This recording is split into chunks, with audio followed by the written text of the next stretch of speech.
65 Network and the Live 365 app. Of Jeremy Birnbaum, our producer Sean Mapes, and myself, thank you for joining us on the Let's Talk Wheels Radio Network today.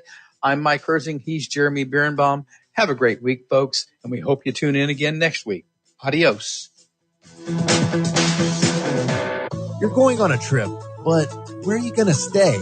How much will it cost? Well, it'll cost less by booking on besthotelrates.com. BestHotelRates.com works with all the top hotels in the country while delivering you great hotel and room choices for the best prices. Why wait? Go to BestHotelRates.com, enter your email address, and start shopping for your next hotel room. BestHotelRates.com. It's in the name. BestHotelRates.com. Pizza's here. Oh, great. I'd love some, but I'm worried about my stomach issues. If you're worried about having diarrhea, gas, bloating, stomach pain, or loose, oily stools, it may not just be stomach issues. It could be a condition called exocrine pancreatic insufficiency, or EPI. With EPI, the pancreas doesn't release enough enzymes to break down food, but EPI is manageable. Use the symptom checker on identifyepi.com and talk to your doctor. That's identifyepi.com. Sponsored by AbbVie. Children are the greatest joy and our best hope for a better future. Friends, they are the future. But did you know that millions of kids right here in our own backyard are facing hunger every day? Without healthy food, it's harder to grow, to thrive, to feel their best. The impact when children don't have enough to eat is tremendous because when you're hungry and your basic needs aren't being met, you cannot learn. Every child deserves to be fed.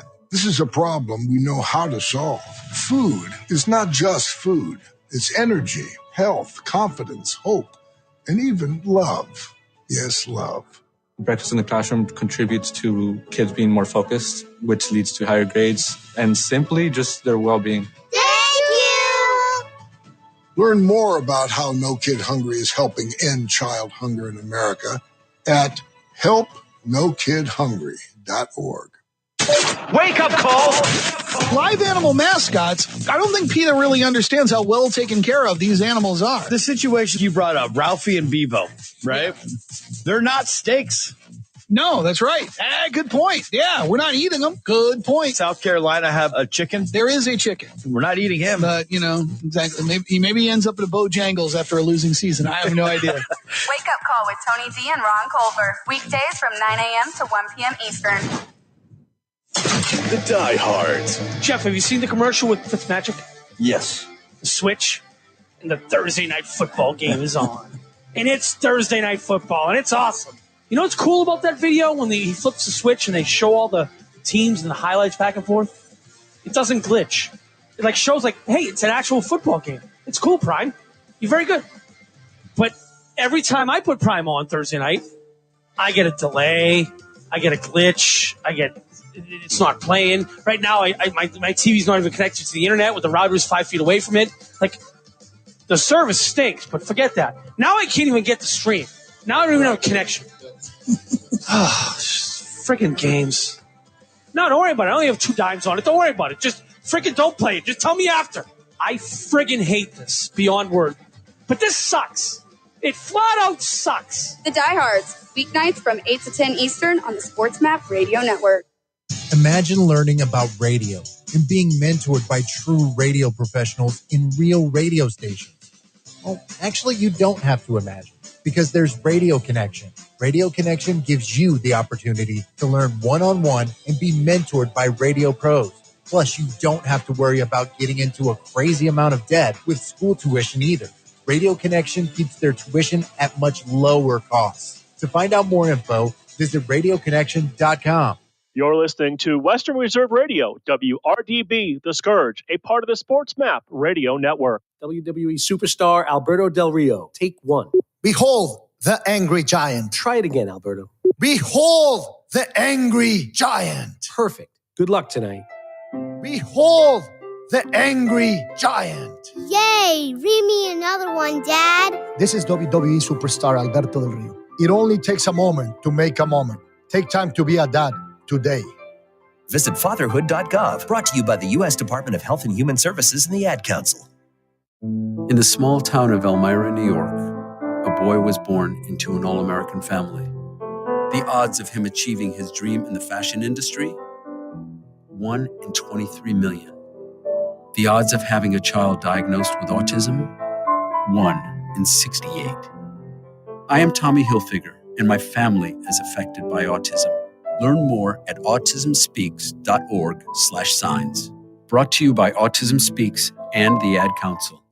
Welcome to Calvin's Barbershop. You all got to see this. I don't even want to know what you're looking at on that phone. Well, you should. I was learning about the dangers of high blood pressure and that we need to get ours checked regularly. High blood pressure can increase the risk of heart attack or stroke, but this text program can help keep it at a healthy range. Just text Barbershop to 97779 to sign up. I'll get right on it as soon as I'm done with this baby panda video.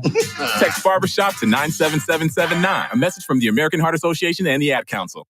Western Reserve Radio is the Valley's online source for sports talk and local live events. Tune in and be a part of their live weekly shows, as well as all of the hard-hitting action of Youngstown Phantoms hockey, high school football, and the GDFL. Find them at westernreserveradio.com. Tune in and the Live 365 app to be a part of the area's sports conversation. Be sure to visit them on Facebook at Western Reserve Radio and on Twitter at WR_radio. It's time to kick back and listen to the Sports Page with your host, Pat Lucia, right here on Western Reserve Radio. You can call the show at 330-707-4202 and tell everyone what's on your mind in the wonderful world of sports. Now, here's your host, Pat Lucia.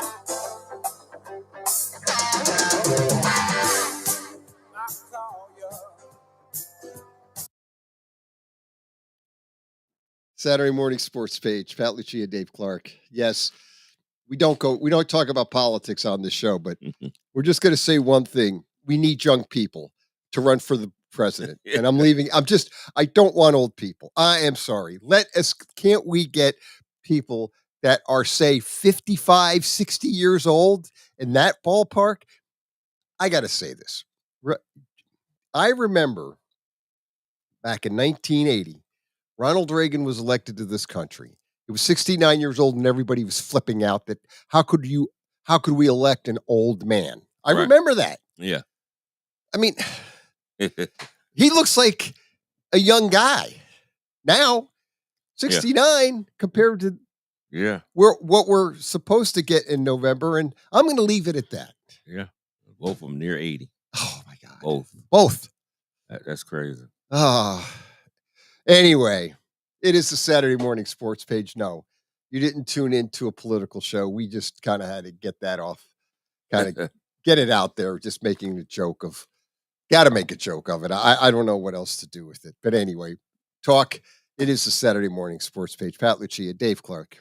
330-707-4202 if you want to get in and talk sports.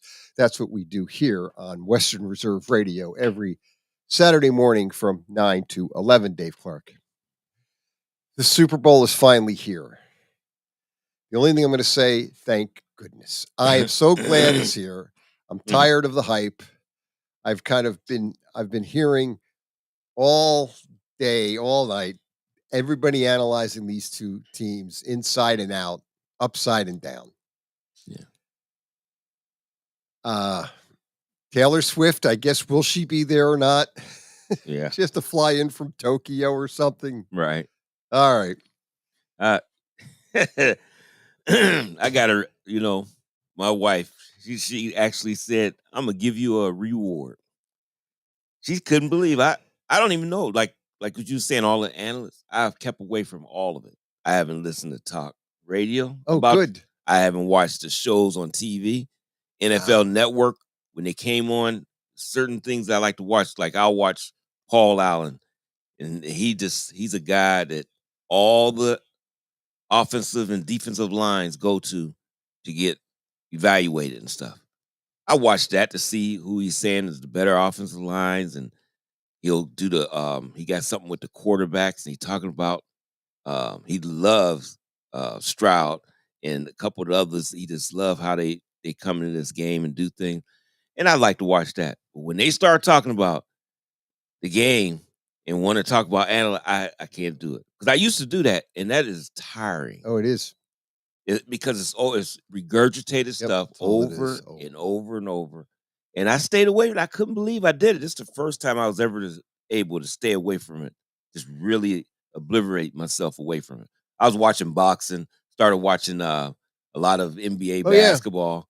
I was watching all kind of stuff. I said, even reading up on the UFL, reading up about that, because I was just tired. I don't want to. I'm waiting for the game now. Now I can look at it today. It won't bother me today because the game is tomorrow. But 2 weeks, it's tough. And I know, and I really think the 2 weeks is good because it gives guys a chance to get healthy. They're not. But all this stuff, man, it's too much.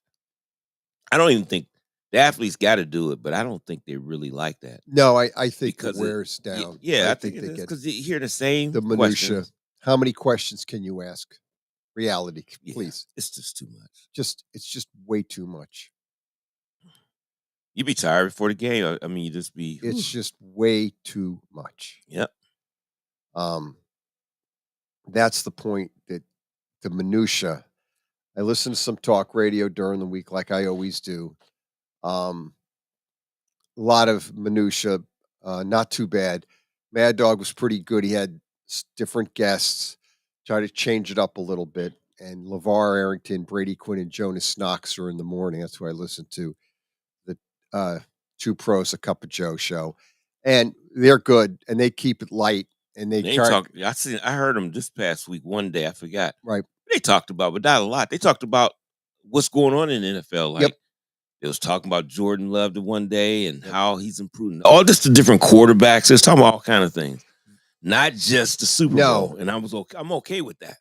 They got in yesterday. They got into a really good discussion about NIL and what does it really mean, and getting into it's really a pay for play, and are you getting into the realm of these student athletes? Yeah, are really, should they be employees of the school, get benefits and work comp, they get hurt.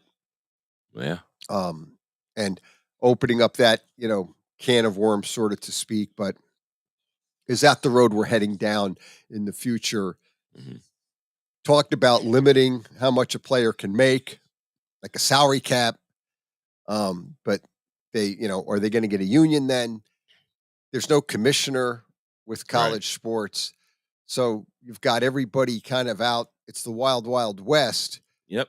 And they think that maybe the federal government can step in and somehow solve this riddle or limit it. And I wouldn't hold my breath on that. Yeah. I just don't. I don't think the federal government would even know what to do. Yeah. Well, did you hear? Just when you said that federal government, the guy that used to be Penn State's quarterback, is it Sean Clifford? Is that right? Yeah, Sean Clifford. Now when you get a chance, go on the internet, and he started a business. Him and his brother's, I guess, a freshman at Penn State. And they started a business about the NIL. And it's skyrocketed. It's teaching guys how to go through this process and to look towards what you're saying. They look down the road, not now. Look down the road what this is going to be. Is it going to be a commissioner? Is it going to be all kind? And they're going over this stuff and researching it. And they said that business is skyrocketing. I think it's called Limitless. When you said limit, I think that's the name of it. It's called Limitless with Sean Clifford. I think his brother is Liam Clifford or something like that. Right. They started that business. They said skyrocketing to help these kids know this thing is going to be wild. And they called it what you said, the Wild Wild West. It is. That's what Sean Clifford called it. He said so. These guys need to be educated on it so they don't get out of whack. They talk a lot about, when you break a lot of this stuff down, is you have these players. It's a $1 billion industry. College football is, if you rate sports, NFL's number one. I would say college football is probably number two. It is number two. It is. They said they had it on TV about it. I mean, it is. You It's have a never took- large following. It's billions of dollars. Yep. There's no really rules as far as, NIL. Some players get no money. Some players get millions of dollars. They're talking about putting some kind of a rule in that says you've got to give a minimum of 35,000 per player, like almost set up a pay scale.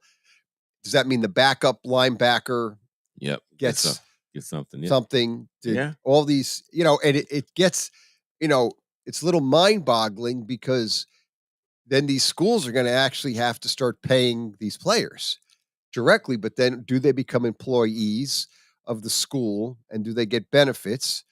Do the Yeah. players get ultimately a union? Do they get a union rep to go to the, bargaining table now with all these schools?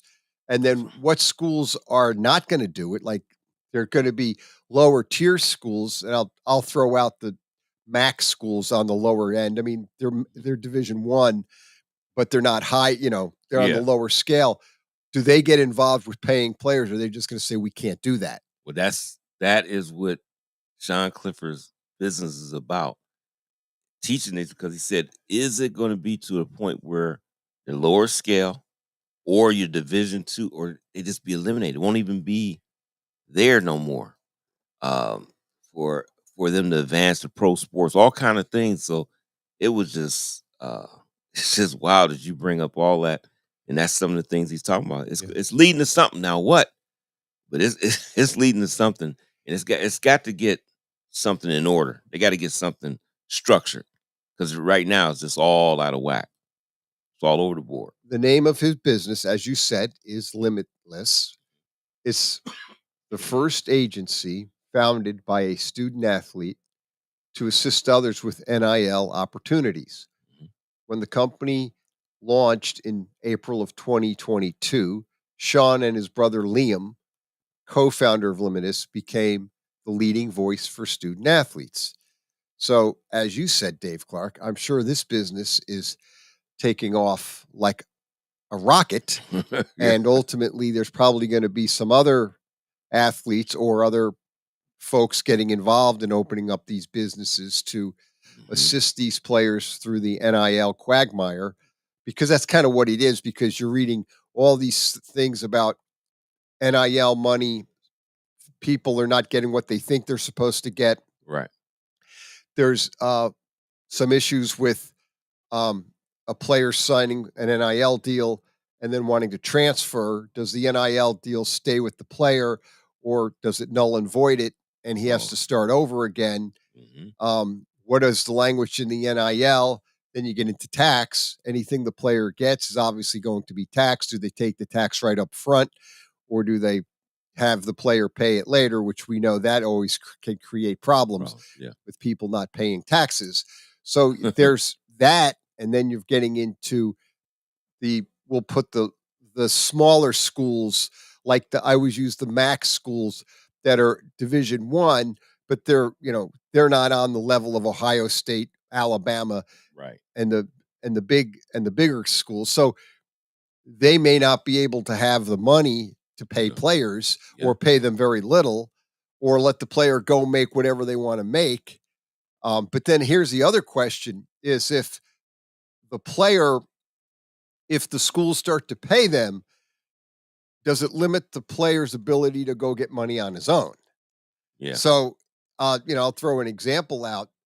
If the starting quarterback is getting paid $200,000 for Ohio State, I'm using Ohio State strictly as an example here, but if they actually decide we're going to have these schools pay these kids direct, does that limit that quarterback from going out and signing an NIL deal for a local dealership, as an example, making, another $250,000? Oh yeah. Or I think it was Caleb Williams has got that deal, I think, with Dr. Pepper. He's on those commercials. They're funny commercials. I think they're really entertaining, but he's getting money. Yeah. Yes, quite a few guys when you think about it. I mean, it's him. I'm trying to think of. I done seen the college athletes. There's a lot of them on the commercials. They are making money. Yeah. You know, but when you think back, you know, a lot of people is how out of control, but it still makes me think about how bad it was back in the day when you didn't want them to have anything and you were making millions. Billions. Yeah. You're right, not millions, billions. We have talked about this on this show and for many years. But I have the if you want to blame somebody, which everybody, you got to always find blame. I've really put almost 100% of blame on this whole fiasco strictly right on the NCAA. And the reason why they never got out in front of this, they were losing these court cases and they weren't going to win, but they would not let go. Right. Now, what they probably should have done is when they were losing court cases, said, okay, timeout. We got to figure something out. We got to get in. We got to get something in an NIL deal, in a legitimate thing in place. You know, set up. Players can have the freedom to go make money. Maybe we can limit how much, but we can put some structure in here. If they did that, they would have went for it because they wouldn't get anything. Right. And it wouldn't have been just out of whack. Right. Yeah. They could have got out in front of this thing a few years ago when the players were really getting nothing up front. We know they were getting stuff underneath the table. Right. But the point is, if the NCAA got out in front of this thing many years ago and started actually getting the players money, maybe this NIL deal wouldn't be so off the rails. Right. But the combination of the NIL transfer portal is basically, let's call it for what it is send some coaches into retirement. Jay Wright from Villanova, Saban, the coach from Boston College, who went to Green Bay to be a coordinator because he wouldn't be a head coach anymore. Now it looks like Bill O'Brien will take over Boston College. Yeah. And that's going to get us to the story I was going to open up with. Chip Kelly is now going to be the offensive coordinator for Ohio State. Right. But he does take a significant pay cut. Not that I think Chip Kelly cares because I'm sure. And then Ryan Day paid for Chip Right. Kelly. So there's a connection there. So there's a tie-in. They have a good when he was, Ryan Day played for Kelly. So they go back. They've got history together, good history together. He will be the new offensive coordinator and quarterbacks coach for Ohio State. Just if you're interested in money, Ohio State has to pay UCLA a $1.5 million buyout. So he's leaving UCLA, but the Buckeyes have to pony up $1.5 million. Kelly and the Buckeyes agreed to a 3-year deal. Terms are not disclosed. However, Kelly is expected to take a pay cut of more than $4 million with the move, as he made $6 million at UCLA. It's been musical chairs with these offensive coordinators, not head coaches, because I go from Kingsbury with the Raiders, leaves. Right. Getsy was waiting for something. He goes to the Raiders. And then that didn't pan out. And O'Brien that was fell at through. Ohio State. Right. He leaves. Now Kelly, who was waiting for the Philadelphia job, didn't get it. I guess he was going to be was he going to be the Raiders? Yeah, I think he was supposed to be the Phillies. I think he was going to be Phillies. Yeah, offensive coordinator. That didn't come about. So now he ends up Ohio State. They're all over the place. The other news was Wink Martindale at Michigan, who was fired or left, however you want to call it, with the Giants, is now going to be the D coordinator for Michigan Wolverines. Yeah. And that head coach, Sherrod Moore, is going to be the head guy. We said that a couple weeks ago when Harbaugh was leaving. He took the job. So now he's got Wink Martindale to coach up his defense, which Wink Martindale to me is really a good D coordinator. I mean, I was sorry the Giants lost him at Ravens, and he went to the Giants, and he did a lot with the Giants. Not a lot of talent, but he was able to work whatever talent they had. He made him a pretty respectable D team. Yep, they would cause havoc at times. At times, they had a bend but don't break attitude. I know they gave up yards, but Wink Martindale had that defense line where the Giants didn't give up crazy amount of points. They were giving up a lot of yards, but when it came down to kind of hunker down and keep them out of the end zone or keep them to 3 points, they were able to pull that out. So I think I'm a Giant fan. I was sorry to see Wink Martindale leave because I thought he did great things with the New York Giant defense. Well, now he goes up to school up North Michigan, and he will be their D coordinator, and he's a great D coordinator.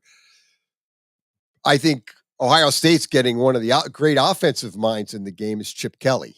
Mm-hmm. So their offense is going to be good. And obviously Ryan Day will not be calling plays this year and has turned that all over to Chip Kelly. So he's washing his hands of it, and he's going to let Chip Kelly take over the offense, which I think is a good move. Yep. Now, I wasn't real upset that the Raiders lost Kingsbury. Not really. I mean, if he'd been the offensive coordinator, it's fine. But I wasn't like, oh, my God. I really wasn't. Well, now he's in Washington. Yes. Well, now that's fueling that speculation that Caleb Williams is going to end up being in a Washington Commander. I wish they changed that name. I know. Just change it to the Washington football team. Back to that, yeah. Go back to the football team. There's all that getting into that. We'll get more into that. But now there's rumor that Washington's going to try to get the number 1 pick from the Bears. Yep, and I think that might happen. And that might happen because now Caleb would love to go to Washington. He's from there. Yeah. Goes back home. He's going to play for one of his favorite coaches, Kingsbury. Him and Kingsbury are really close and tight. Right. So he goes, makes a heck of a lot of sense. Yep. So Caleb goes and plays for Washington. Kingsbury will be his offensive coordinator and his coach, his D coach, and take over for the offense and coach up Caleb. Yeah. And Caleb will feel at home and comfortable, especially playing for Cliff. Yeah. Kingsbury, who he obviously likes and has a great relationship with. Yeah, and then you're at home too. Your actual home. So everything makes it real comfortable for a rookie quarterback. Be a smart move. And Commanders, and at times, even though they traded all that talent, they were hanging in some of those games. They're not a bad football team. No, they just need some things, They need some parts, but they're not far. I mean, I've come to the conclusion that when you watch enough NFL football, you have a lot. I've watched a lot, but you've watched more than I. But there's not a big, and we've seen this year in and year out, there's not a big reach between the worst team, a gap, I guess, between worst and best. Yeah. Because Especially injuries, you pick up a player, the draft, you hit on a couple draft choices in the 5th and 6th round. We've seen that happen before. Yeah. And you have to think to yourself, if you get lucky with the draft, you pick up a couple good free agents, you could be a playoff team. Yeah, you'd be in the mix just like that quickly. Like, you take the Chargers. We looked at those losses they had last year. 7 points or less. I believe there were 7 games that they lost 7 or less. Right. If they win 5 of them, they're in the playoffs. Yeah. Like, that's the part that people don't seem to understand is when Jim Harbaugh gets to the Chargers, who we still like to call the San Diego Chargers because that's where they belong. However, Jim Harbaugh can turn that team around and get them in the playoffs. So that's not a reach. No. And I was just what you were talking about. I said to keep myself busy, not listening to all that Super Bowl hype. One of the things I was doing, and I didn't keep doing, but I did the AFC West. I did the Chargers in those games, which you was talking about. And I said, okay, I said, look how close it was. Then I did Denver. I said, whoa, this team could have been 12-5. That's how close they were. Then I looked at the Raiders. I said, Raiders ended up, I guess, what was they, 7-10 Yeah, or 8 they were. 9? Were they? It's one of the two. They was either 7-10 or 8-9. But anyway, Pierce went 5-4. 8-9. 8-9. He went 5-4, but in his 4 losses, he lost 7 points or less in those games. And it was like one possession games that could have flipped it. Now he wins those games there in the playoffs. They're 12 win team. I said, this is crazy. They're 8-9. Yeah. 4 wins gets them to 12-5. The San Diego, LA, California I'm going to call them the California Chargers. Yeah, I That's like what that. I like California Chargers better. We're gonna make a movement on this show. We're gonna write. We're gonna petition nationally. They need to change that name to the California Chargers at San Diego. Because then they have the LA Angels at Anaheim. Yeah, they had the baseball team is the LA Angels at Anaheim. They need to say it's the California Chargers at San Diego. And just call it for what it is. We're never letting go of that. No. But the LA, we call them the San Diego Chargers, are 5-12. We looked at those games. We had those up. Believe there was 7 games, 7 or less.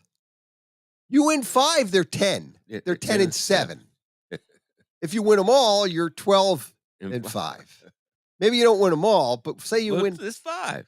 Win 5 and you're 10-7. Yeah. That's the point in that division. With Kansas City being 11-6, but the Raiders, Denver, and the Chargers. I am excited about that. That's going to be a heck of a division. Next year, this year coming further later this year, when the NFL kicks off the 2024 season, that division is going to be must-watch TV. And I would go out on a limb. I think you're going to see the Chargers in prime time a lot. Yeah. Between Herbert and Harbaugh, they're going to get a lot. I think you're going to see a lot more of the Raiders because people are going to see who Pierce. The question with the Raiders is the quarterback. What do? Do they go get one? Do they get a Russell? Russell Wilson's out there somewhere, going somewhere. We don't know where, but. Well, I know what I would love to see him do. I love to see him get Kirk Cousins. Now, if I want to go. Oh, yeah. But if you can't get those guys, okay, we can't get them. We don't get the Russell Wilsons. We don't get Kirk Cousins, none of them. That's okay. But if you can get somebody like draft a quarterback. Like a Penix. Maybe Bo Nix, but Penix. And get Jacoby Brissett. As your as the guy. To start and let them guys learn. Yeah. Okay, now your quarterback room is Penix, O'Connell, and Jacoby. I'd rather have that and try to win with that than to go. If I can't get the upper echelon, then just get a rookie and then, you got younger guy with another. I don't want it like that. You got to get a veteran, I think, in there. And it can't be Garoppolo, nobody, because he might not last for 2 or 3 games. You got to let him go. I think Garoppolo's it's going to cost them some money, but I think after June 1st, it's not as much. No, I think after June, we had that up last week. Yeah, you got to get Garoppolo's contract isn't crazy. I think they could basically cut ties with Garoppolo and not get you got to let him go. Beat up too bad money wise. Because that's all they're missing. In Denver, that's all they're missing.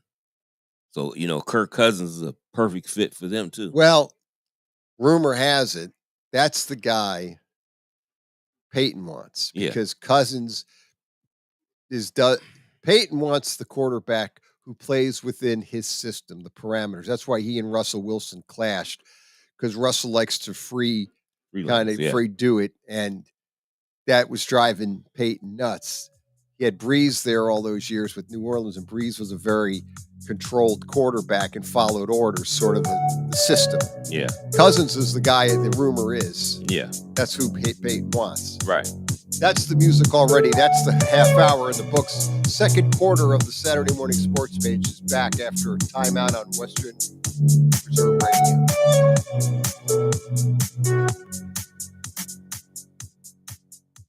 The Mahoning Valley's leader for golf, Milk Creek Golf Course, is now booking tee times for 2024. We offer stay and play opportunities available with 9 area hotel partners. For more information, visit our website at millcreekmetroparks.org. Also, look for new, exciting opportunities coming soon, including an indoor player development center with Trackman, an indoor Callaway Club Fitting Center, and an Odyssey Fitting Studio in 2024. Follow us on Facebook at Milk Creek Golf Course or call 330-740-7112. During the fall and winter, grilling season never ends, and Gessler Propane is your local supplier that makes sure you get your hard-earned money's worth. Why go to gas exchanges to pay higher prices for tanks not filled to capacity? Gessler Propane makes sure you're prepared for year-round grilling with 100% filled tanks at a reasonable cost. See Bob Monday through Friday, 10 to 4, and Saturday, 9 to 3 at Gessler Propane, 702 Youngstown Poland Road, Struthers, or call 330-755-9119. Gessler Propane. They got gas. Welcome to Calvin's Barbershop. You all got to see this. I don't even want to know what you're looking at on that phone. Well, you should. I was learning about the dangers of high blood pressure and that we need to get ours checked regularly. High blood pressure can increase the risk of heart attack or stroke, but this text program can help keep it at a healthy range. Just text Barbershop to 97779 to sign up. I'll get right on it as soon as I'm done with this baby panda video. Text Barbershop to 97779. A message from the American Heart Association and the Ad Council. Meet Josh. Hi, everybody. Josh is a high school basketball player, solid shooter, great teammate. Hey, don't forget my tenacious D. And he's my son. Oh. So, what does Josh do to be the best basketball player he can be? I play tennis. Studies show that student athletes here in Ohio who play more than one high school sport are more likely to excel. Tennis does more than improve Josh's conditioning. It gives him a fresh competitive outlet, reduces the risk of injury by cross-training, and introduces him to different coaching techniques and new friends. Don't get me wrong, hoops are my first love. Tennis just gives me a little break. So when the new season begins, Josh isn't burned out on basketball. He's eager to play, and you can see the difference in his game. This message presented by the Ohio High School Athletic Association and the Ohio Interscholastic Athletic Administrators Association.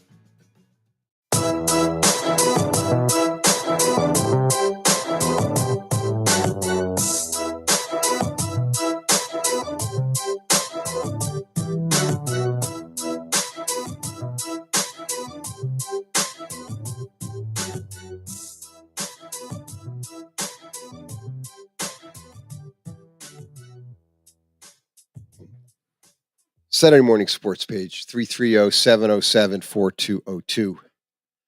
Again, 330-707-4202. It is the Saturday morning sports page on Western Reserve Radio. If you want to get in and listen to the show, just go to www.westernreserveradio and you can listen to us.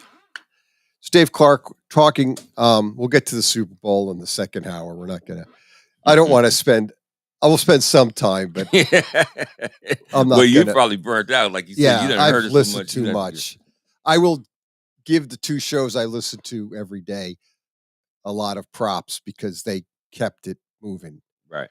Like Brady Quinn, Jonas Knox, and LeVar Arrington, who do. I love that show. They do a great job. They interact. They're just. LeVar Arrington has that laugh, and he's funny. They're just they're entertaining. Right. But they got into the NIL discussion yesterday, and Brady Quinn, I believe, is a lawyer. He's got a law degree. He knows, like he was breaking it down, and it's very interesting with the NIL. And we started the show with that, with NIL and what does it mean, and are these colleges going to get a handle on it? Mm-hmm. And Brady Quinn did think the government will get involved in it, and I'm a little bit not as I don't know if I agree with that one. In that I don't know if the government knows what to do. Yeah. And how they're going to handle this. But they always get involved with something. So. They're going to try. Yeah, you're right. They always get involved in something. So I look for it to happen. Something will happen, but don't hold your breath that they're going to have a solution. I could see they're going to try to get involved and lawsuits start to fly, and they're not going to. I don't think they're going to be able to limit what a player can make on an NIL deal. Right. Now they might limit on how much if the college. See, I don't think the colleges want to pay them. Yeah. So I think the colleges are letting the NIL deal be pay for play because they don't want to get involved in paying the players. Mm-hmm. But then someone was saying that the NCAA in itself is almost like obsolete. They're almost like, they're trying to like enforce stupid rules which we have beaten.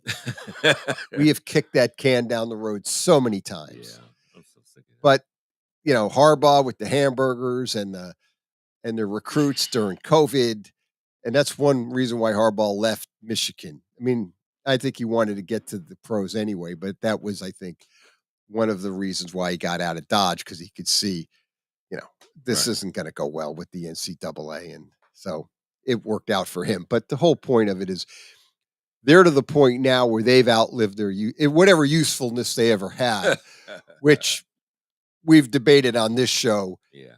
It's been more of a thorn in the side than usefulness. Because you didn't. The minuses outweigh any plus, right? Because there had to be some pluses somewhere, but it's hard to look for them because all they did is badger people, went after people that they knew that might have been in a situation where they're already down. So let me push them further down, and it's just NIL. They liked going after poor. Yeah. Unfortunately, poor black players. They were on.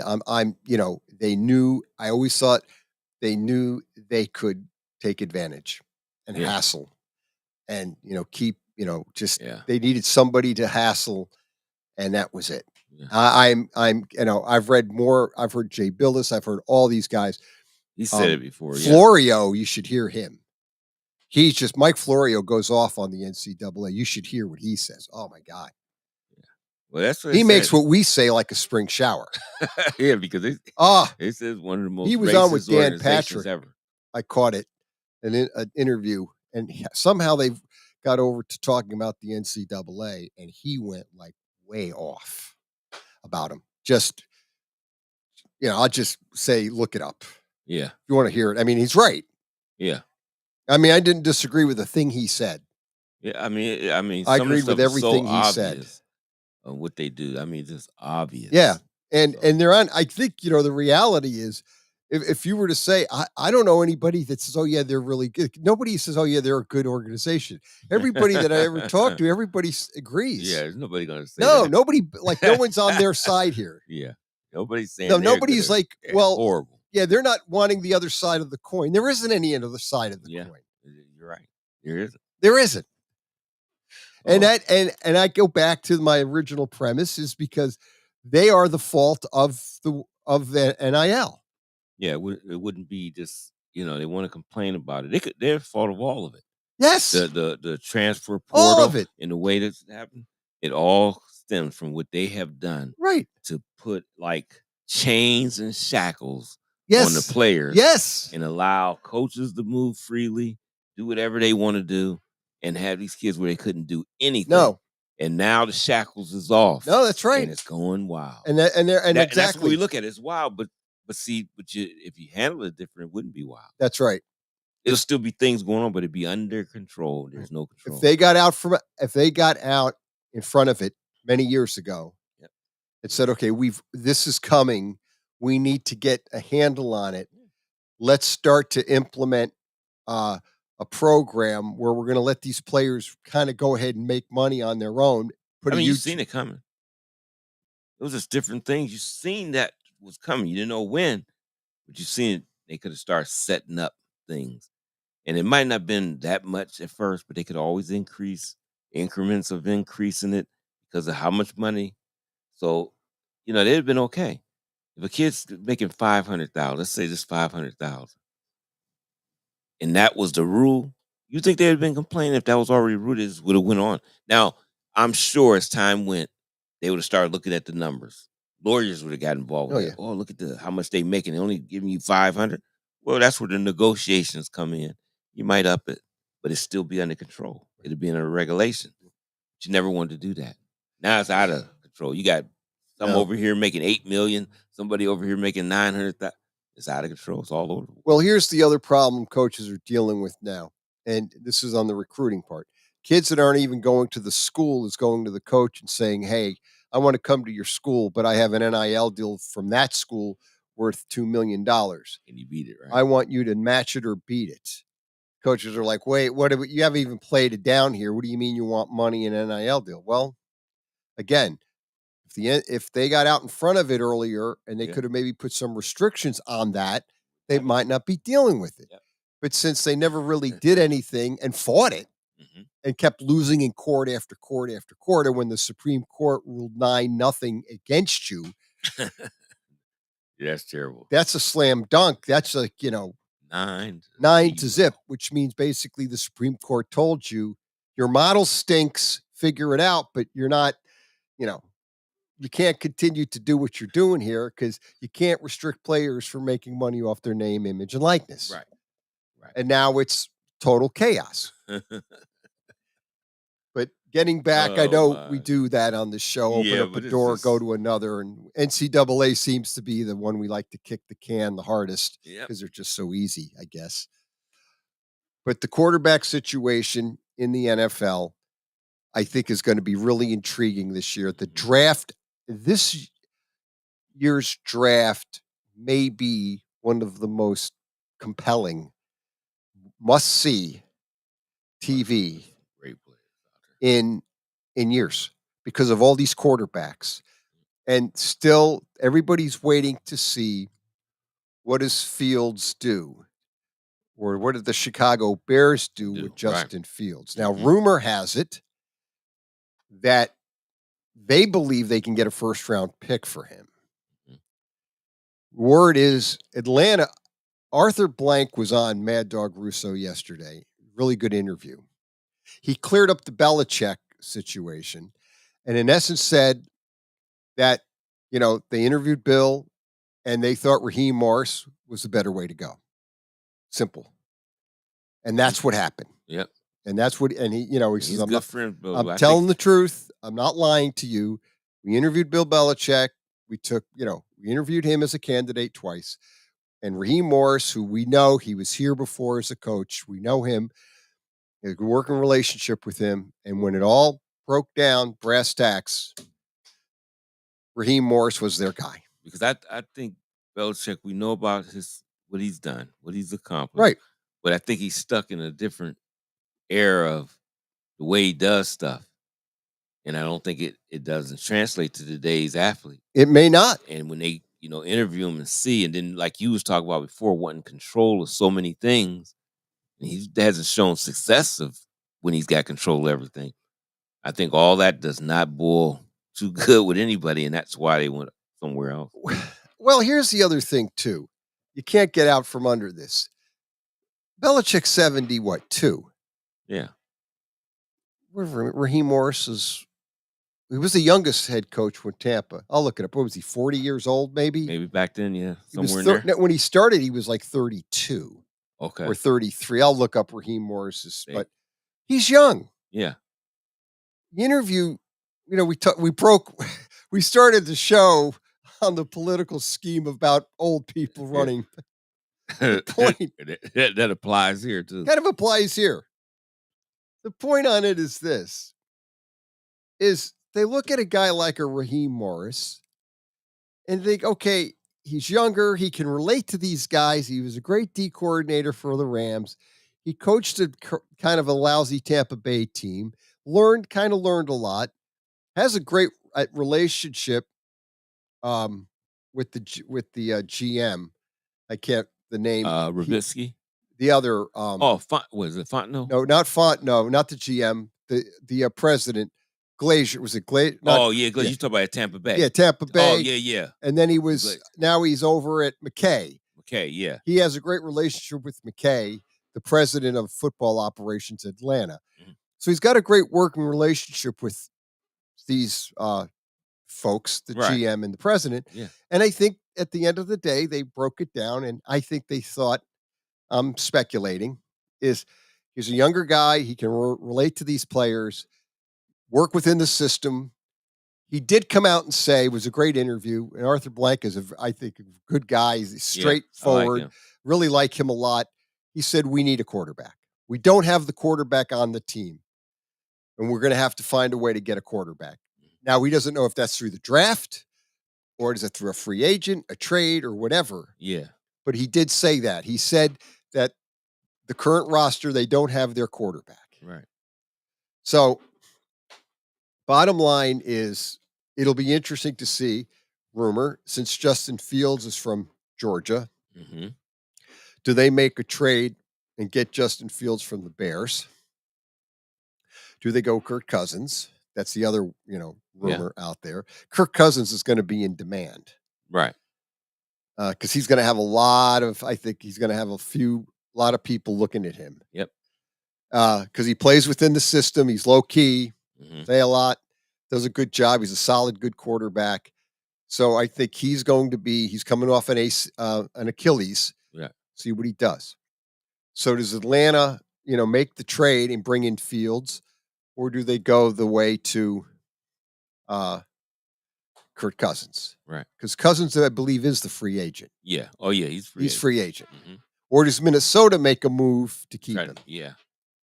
Some people said, no, it's not going to happen, but you never know. They need a quarterback too, for sure. Yeah, they do. So it's going to, they got journeymans up there, but they don't need that. They have a team with too much talent around there to be messing around with just any guy at quarterback. They got to get a guy that can really do something for them. And that's going to be the question. What does Minnesota do for quarterback? Do they make a move up the draft board and draft one of these guys? Yep. Do they do that, or do they find somebody that we're not even thinking about? I mean, does Russell Wilson end up there? I mean, we just don't know what's going to happen. It's so much, to speculate, and it's going to come quick, fast and quick, because March will be here before you know it. It'll be here. It's just around the corner. Don't blink, because you're going to miss it. Yep. And that's the deal right there. When you look at the draft, I'm looking at it now just for the heck of it. But your draft order, obviously, the Bears have number 1. Washington is number 2. New England is 3. Arizona 4. Arizona doesn't need the quarterback. Right. Rumor is it'll be Marvin Harrison. And the receiving they'll be through the roof. If you watch the All-Star games, if anybody watched these All-Star games, there's some receivers I just can't believe. It's some great receivers out there that, we always look at Harrison and what's the guy from Washington, Donze, and all these other receivers. We see them. They're seen all the time, but these other receivers that we don't know about, like from Virginia and Virginia Tech and some of the even small, man, it is so loaded. You can go third round and you're going to get a good top receiver.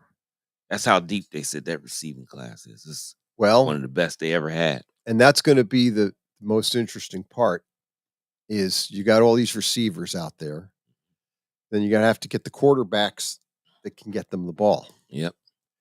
So the teams, when you look at the Bears, it looks like, I don't know if they trade. It's 75 days, 10 hours, 11 minutes, and 2 seconds, and before the NFL draft. The countdown is on. Countdown right? on this show right now.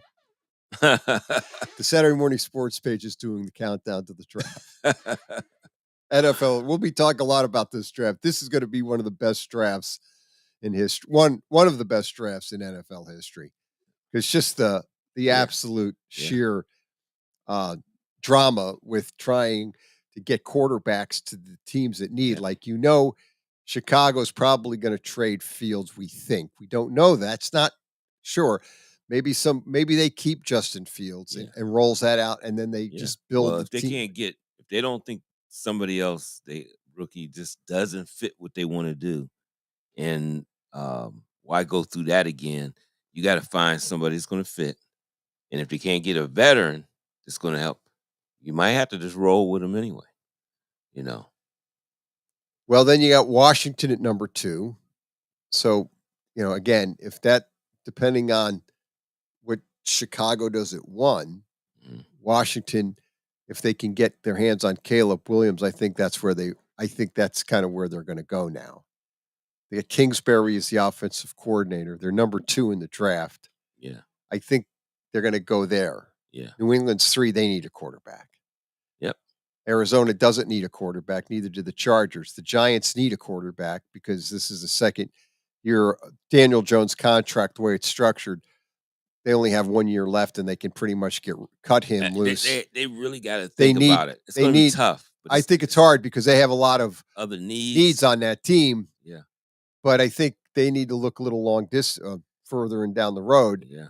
If there's anybody there that they liked and in some kind of way they fell down there, you're probably going to have to take them. Well, if they get what happens if just say for some bizarre reason, Drake May goes, we'll say Washington moves up to 1, they grab Caleb.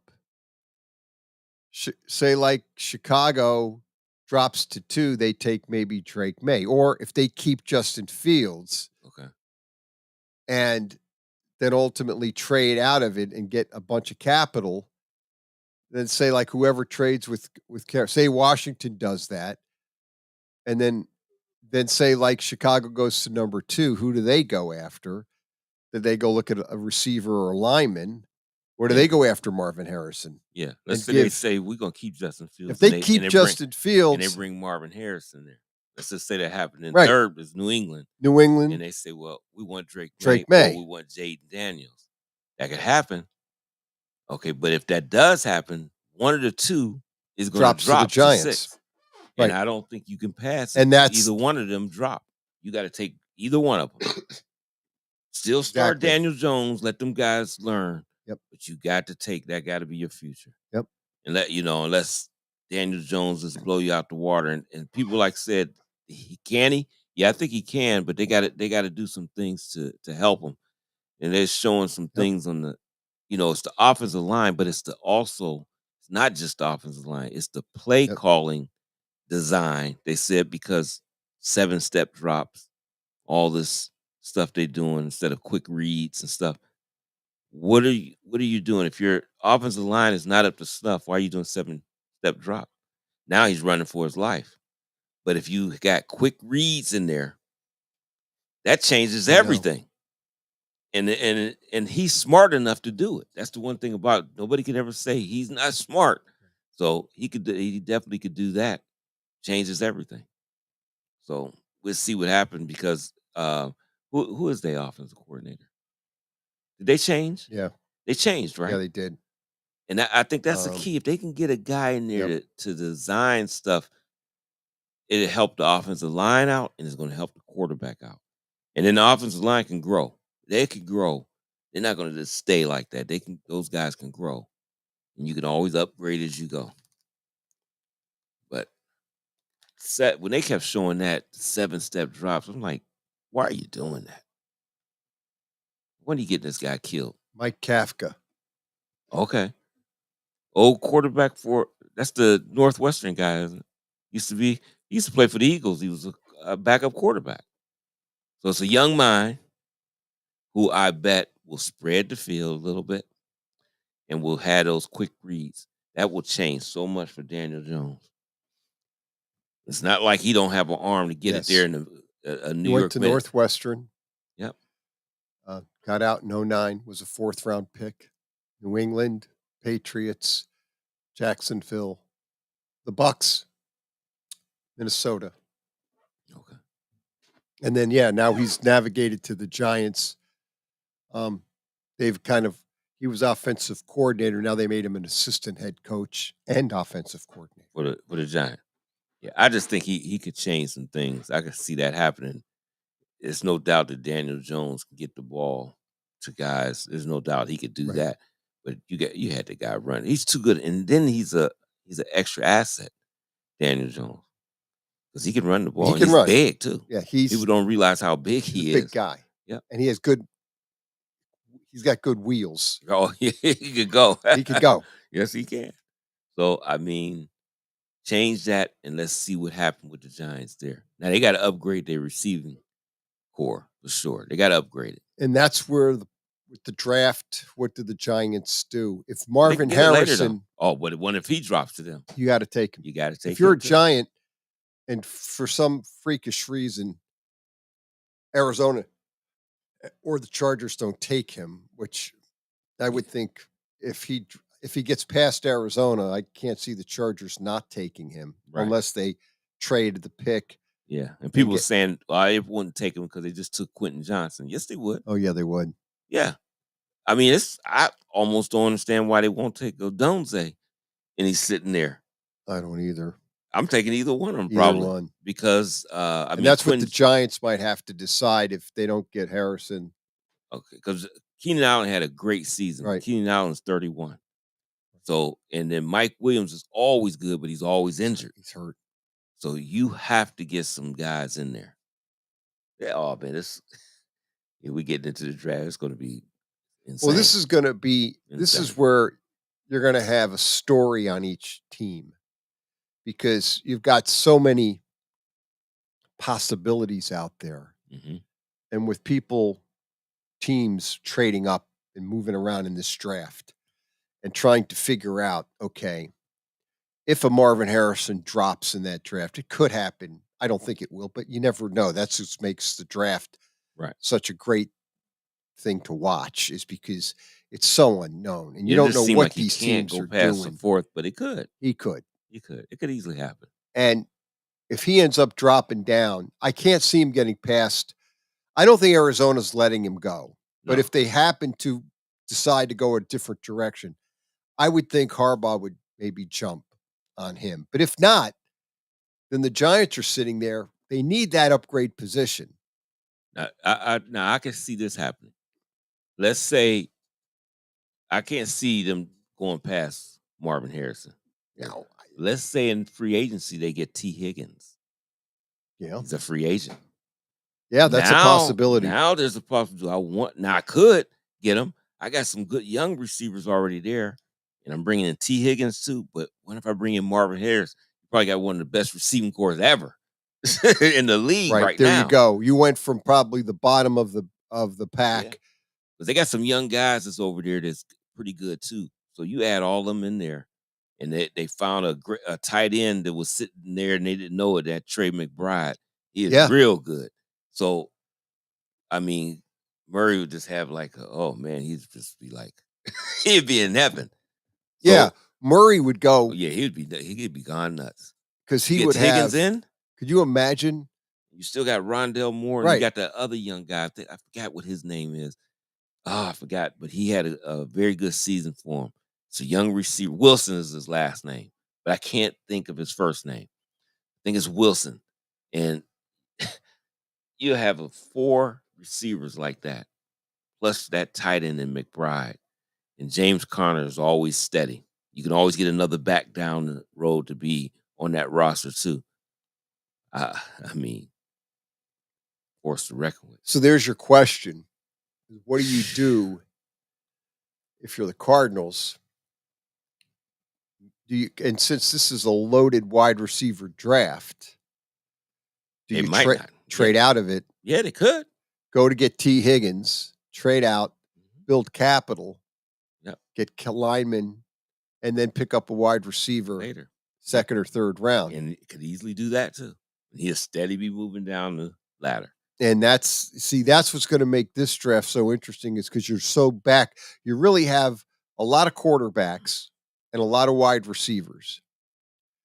And I know there are some folks out there that think Penix is going to drop to the second round. I don't see that happening. Yeah. Well, only reason but they say the injury is that's the thing. That's his injury, but he got a long injury history, and they're big on going on that he might slide to second. He could slide just because of that. Wouldn't be something they want to do, but I could see that happen to him. And if he did, somebody's going to get a good quarterback to groom. Do the Raiders? Does he see? I think if they might take Penix, I don't think he's going to get past the Raiders if he's on the board. That's my opinion. I think the Raiders would take Penix like that. Yeah, I'm just wondering, unless I don't know, they get Justin Fields there. What's going to happen? Saturday Morning Sports Baby back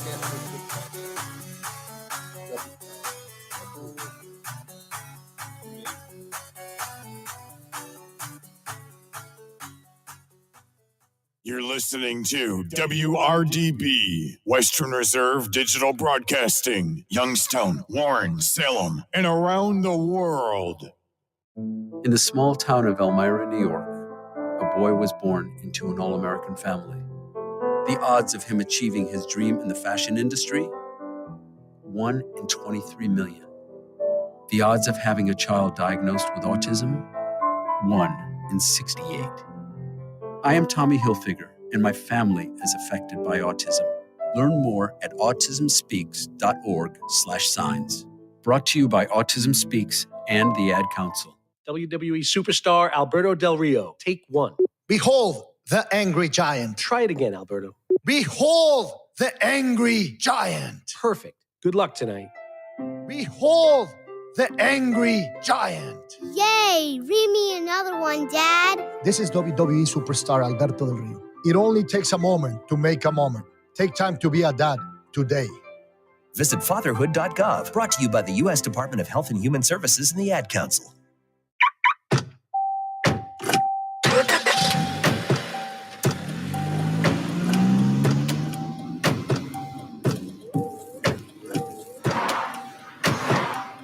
Driving has a rhythm all its own. Don't wreck it with a text.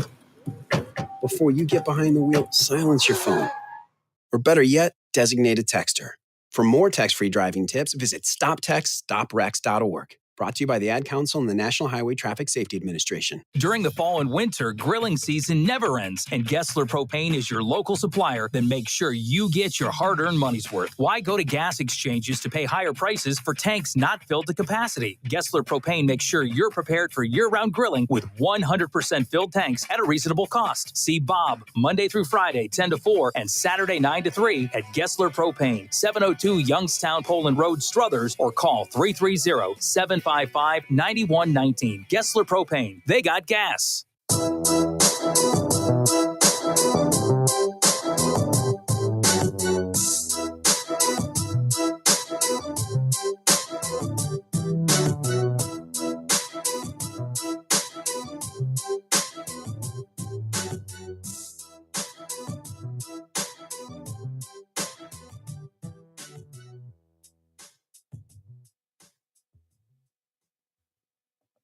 Saturday morning sports page, 330-707-4202.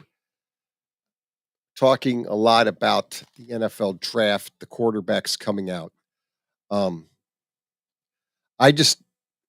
don't know why I believe, but I think that I don't see Michael Penix dropping to the second round. I know there's some experts out there that think because of his injury history, but the way he throws that football and throws it down the field. Well, that's the most of the guys that heard before. They say that's the only way. If there's something significant in that injury history, that's the only way. If it's something they see, okay, yeah, this happened, but it's something we done seen and done got past, I no way he's not dropping. But it's got to be something significant that really red flags go up, and he'll that's the only way I can see him dropping. Other news out there: Amazon will be getting a playoff game next year. See. So who had it this year? Peacock. Yeah. And the Peacock had it, and everybody screamed and yelled. Yeah. And I know the league gives you that. Well, it's almost the history. Said something back, but we don't want me to say certain things. FCC rules. I know. Don't be. Yes, that's it. Come on, we don't need these. No, come on. No. Well, it's money. Oh, and the NFL, they get on and they give the typical answer about, well, it's the history, it's the future of viewingship. Stop that. I hope they don't ever. People say, well, they may go to all pay-per-view the entire season. No, they'll ruin it. Yeah. If that happens, you'll have some problems. They need to. Before they ever consider doing that, they need to go back and look what happened to boxing, because that's what killed boxing.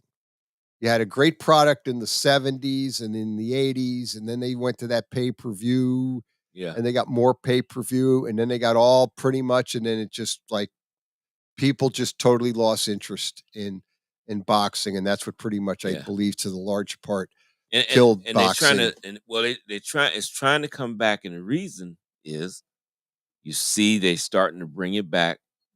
There's something always on ESPN. Right. You'll catch some on NBC. And they're starting to show it on just this past week. There was a championship, welterweight championship with Teofimo Lopez. Okay. That's what you need. Top fighters You fighting need to on start this because right there. I'll be honest with you. and that's I what you gotta never do. heard of him. I don't know who. Right, because people don't Nope. watch it. I'm a boxing guy, so Right. I watch all the guys. I used to love boxing. Yep. I used to Sugar Ray Leonard, Marvin Hagler.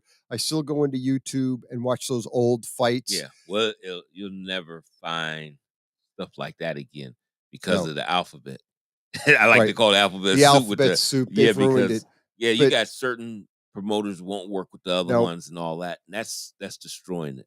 I think one of the greatest fights of all time, I could look, but is Marvin Hagler and Tommy Hearns. Thomas Hearns and Marvin Hagler was one of the greatest fights of all time. Oh yeah, only a few rounds. That's the best. But ever. it was one of the best. I never saw two guys just go at one another, and it was just like, okay, no, like far as no boxing, as far as no, they just went out and just started let's hit one another, tagged one another. Yeah. Nobody. It was just pure fighting from the go. Yeah. Like the switch turned on, go get them. Yep. And they just went at one another, and that was one of It's the like best. putting two pit bulls in a ring and Yes, saying, yes, go do that's it. it. Two pit bulls. Just go do it. Go do it. But see, I used to love. But I really love boxing. I did too. I used to really. These guys. I mean, I loved going to watch Evander Holyfield fight. I remember when he beat, Tyson, and that's the one boxer Tyson could not beat and intimidate was Holyfield. And see that, and the thing, And it people was were saying great. that he was going to beat him. Always said that Tyson was going to beat him, but I remember, I want to say, what's the guy's name? It was the heavyweight champion, Lennox Lewis. Right. He said when we were in the amateurs, he said people don't know we was in the amateur time. Right. They sparred, and Holyfield would dominate him, and he could never intimidate him. Yeah. He said it wouldn't do nothing. He was like, "Come on, bring it, man." And he said this is the one guy he knew that wasn't going to be intimidated. Holyfield wasn't intimidated at all. He never has been though. No, against anybody he fought. I still remember the time Tyson went and fought Holyfield. I think it was the second fight. I just remember him going over and he ran across the ring and hit Holyfield a few times, and then Holyfield looked at him with the stares like, "That's what you have." Yeah, and you knew right then and there that it was it. Yeah. Tyson gave him his best shot, and Holyfield wasn't even fazed by it. And then Holyfield won and just outboxed him and beat him. Yeah. And Holyfield, you're right. There were not any certain boxers that I knew could ever intimidate Evander Holyfield. Yeah, you didn't get intimidated. No, I mean, he had big that guys, scowl. He fought Lennox, Riddick Bowe, all of them. That's another guy that people avoided too. Riddick. It was Riddick Bowe. They avoided him, even though you didn't know what this guy. That guy was tough. Right. That's if you notice, Tyson never went and fought Nope. him. No, he wouldn't. No. It's real funny They how both from the New York area, but they right. wouldn't fight that he guy. wouldn't Was fight tough. him. Yeah, he was a little different guy. Yeah. That's so boxing. See, this is what back then. Yeah. What made boxing so great is you had all these great fighters going against one another, and then they had all these kind of under these stories Yeah. behind. Right. And that's what made boxing so great. And then they went pay-per-view, and then it was just like And it was people still lost doing interest. okay. Then they went to this, where promoters got the whole of WBCW. That's Yeah. okay. But then when the promoters say, "Oh well, I'm not dealing with No, you," see, this is Bob Arum, Don King. You stay over there. I'm not dealing with you. This, that, Al Heyman, and the other guy, and then it just ruined it. It ruined it because you had guys that wanted to fight the other guy. See if I'm. But the who's promoters best. could not but they couldn't get together. agree. Yep, that's terrible. Other stories out there, and we did talk briefly about this, but we did talk about Arthur Blank. Arthur Blank did indicate Belichick never asked for full control of the team. Oh, good. He did not. He did not ask. No, Okay. he said Blank said Belichick never asked for control. So Belichick was willing to work within the system. I really think that they sat back and Arthur Blank said it. We looked at it. We looked at all the candidates, Belichick, Raheem Morris, and all the other ones, and we thought Raheem Morris was the best for the job. It might have been. You can't say that because he'll be lambasted, and all kind of letters will be coming about age discrimination. if he said it. But hey, you do want to go probably with the younger guy. Your team is kind of young. You do have young talent there. Raheem Morris, for the record, is 47 years old. Oh yeah. So I thought he was a little younger. He's not. Yep. He went to Irvington High School in New Jersey. Went to Hofstra, played there. Mm-hmm. Then became a grad assistant there at Hofstra. Then went to Cornell, back to Hofstra, then Tampa Bay. Worked his way into Tampa Bay became the assistant's back coach. Well, he's been around. Oh yeah, he's been around. Then he went to Kansas State for D coordinator in 06. Then he went to defensive back coach 7 and 8 to Tampa. Then became the head coach in 09 to 11. Then he went to Washington as a defensive back coach. Then he was with Atlanta in 15 for assistant head coach, defensive back coach. Then he stayed with Atlanta for 4 years as the assistant head coach, wide receivers coach. Yeah.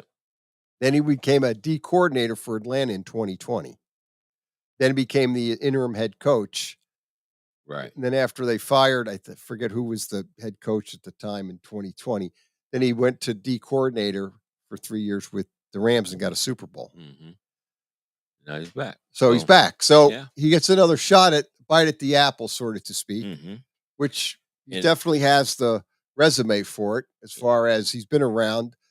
And, I think it's great that they are giving him another shot at it. Yeah. I don't know what Arthur Smith was doing, but I tell you what, I don't spend a fourth round. I think I'm not fourth round, fourth or fifth pick. I can't remember what Bijan Robinson was, but I see this guy get 2 carries in the game. Yeah, there's something. What are you doing? And then they'll go and check. Is this guy in the doghouse? No issues with him. Always was practicing. Always did what he needed to do. Just didn't use him. How do you not utilize? It almost reminded me of when I heard that. It reminded me. This is going back 1969. I guess you would say when O.J. Simpson went to the Bills, and I think their coach was John Roush or somebody like that. Right? Yes, I believe so. And John Roush wouldn't even run him. No, he's talking about, what? Out I'm of make the him a wide receiver. backfield, yeah. I think I'll make him a wide receiver instead of a running back. And if it wasn't for Saban coming in, Lou Saban, the dad of Nick. I believe. Is he the dad or the uncle? He might not even be related. I don't know. We had this conversation before. Is he an uncle? Something. He's something, but I don't know. Let's see. I don't think they're actually. I don't even know if they're kin. I don't think they are kin.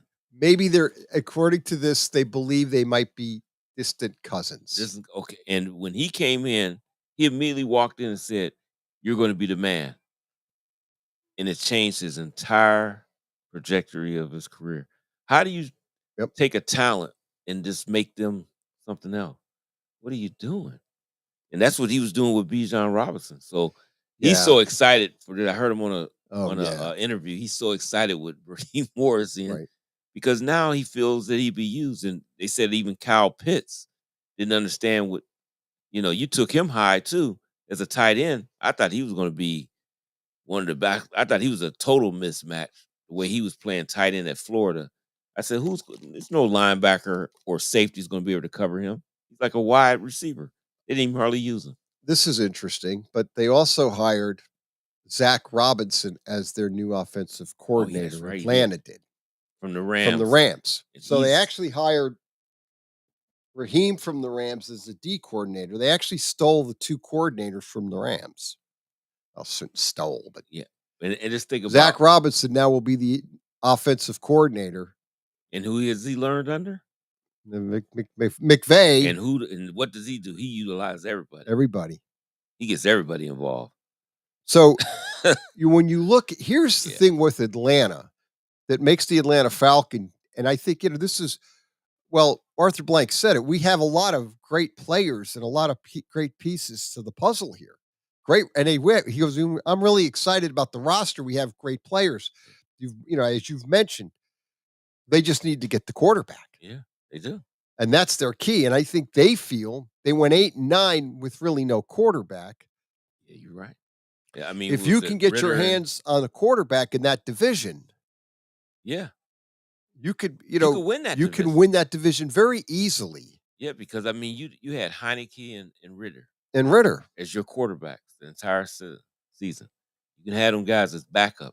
You need a guy. That's what they are. Ritter's a backup and Heineke is a Yeah. backup. Yeah, Ritter was not ready to be No, he's starting not the quarterback. guy. Now, I mean, now can he down the maybe, but he's got to learn. Right. Not thrown in there like that. And I thought they thought that way that they could because he was an older guy coming into the league. It doesn't matter. It's the NFL. It's a little different type of animal. So yeah, they get a quarterback. You're right. They could win that division. They could. They absolutely could because the talent is all around, even It's on there. defense too. So They were right there. They almost made the playoffs, but they lost some last few vital games. Fell out of favor. And let's see, where are they in this? They have the 8th pick in the draft. So I know we've been bringing up Michael Penix's name, but Do they bypass? do they if a Michael Penix is still on the board, And he don't have anything, and as long as he's clearing all the medical, it's gonna be hard for them to pass.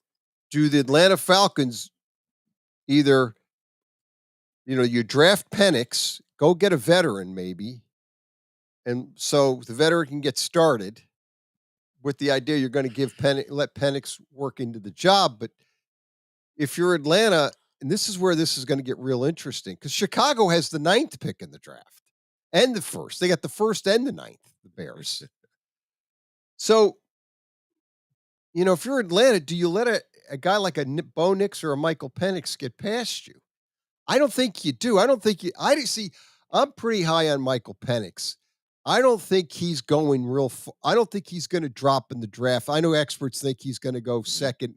Somebody said 3rd round, and I'm thinking, no, he's not dropping. He's not dropping.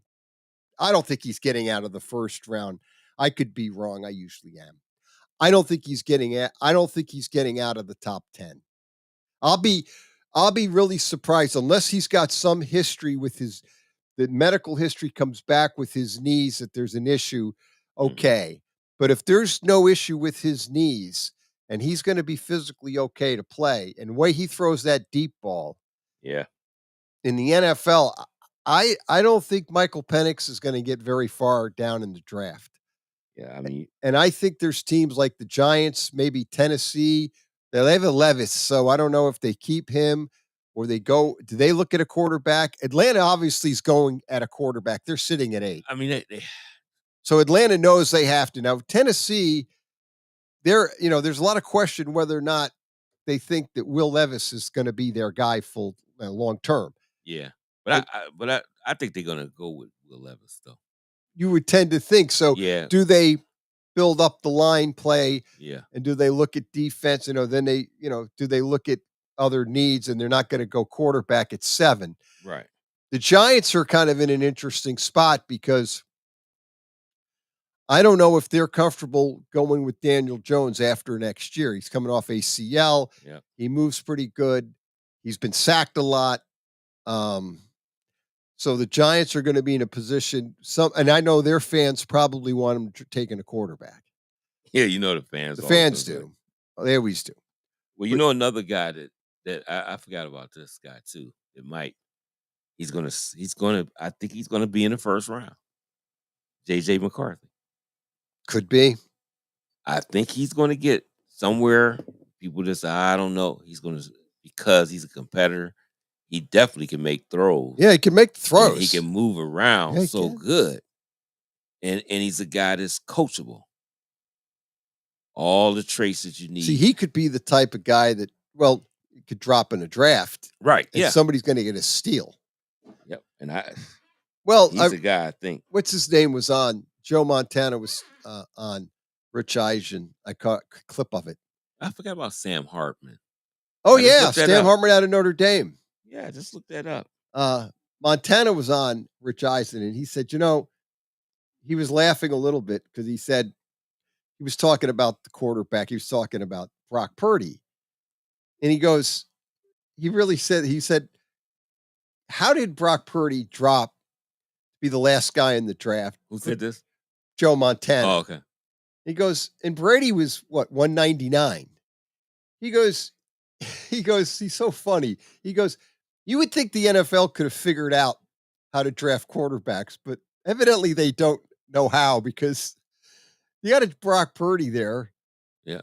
The last guy in the draft, Brady was 199. What was that, 6th round? Yeah. So he's like going, do you think the NFL could have figured this out?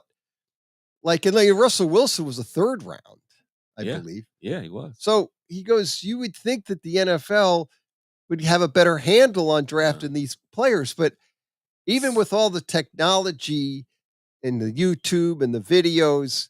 And the thing about the thing you can't analyze is they're playing in a college system. Sometimes it's not pro. Sometimes it is a pro system, but that's against other college players. Right. So it's hard to evaluate what they'll do at the next level.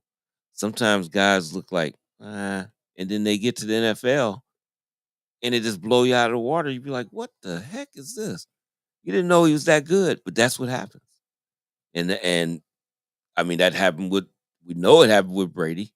We see so far with Purdy. We see it happen with Russell Wilson. It happened with Joe Montana. Yeah.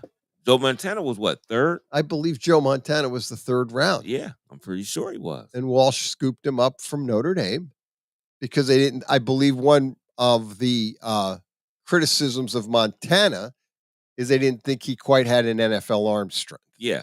And he was slighter built. He was 82nd pick, 79 draft. He was the 3rd pick. They put him 6'2" and 205, which he's not. No, he was never that. Years ago, I can't even see him being talked in to the 200s. No, he wasn't. Years ago, I had a friend met him, and I give him 185. This friend said that he's not much taller than me. I'm 5'11". I'm like 6 foot. He's not any taller than you, and he weighs a little bit more. Yeah. And back then I was young. I was like 150, but he's. Oh yeah, I give him 180. Yeah, and that's about it. He wasn't. I've seen him before. No, he wasn't, close. and he definitely wasn't 6'2". No, Montana was not 6'2", and he wasn't they list him at 205, and he wasn't that either. Because I remember Digger Phelps talking about. They interviewed Digger Phelps, and Montana went to Notre Dame. Digger was the basketball coach, right? And he came in to talk to Digger because Joe wanted to play basketball. And Digger Phelps looked at him and thought, this kid is too skinny to be playing football. He's almost too skinny to play basketball. What is he doing playing football? Because he's just so skinny looking. And he was in college, but he looked at him and he goes, I guess ultimately he didn't play, but he talked to Digger about playing basketball. But Digger looked at him and thought, my kid, you're too skinny. You're too skinny to play basketball. You're not big enough. What are you doing out there with a football uniform on? Yeah. Because he thought he was too skinny to play basketball, never mind football. I thought that was so funny when Digger was talking about it. It was just so funny because he's like, God, this guy is just so small, skinny. Yeah. He's like, back then, he's probably like 6'1", and he was probably. That's about it. And that was about it. That's pressing. Yeah.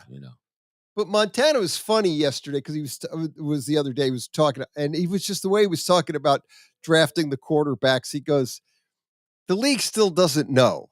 No. You really don't know. Brock Purdy makes the throws.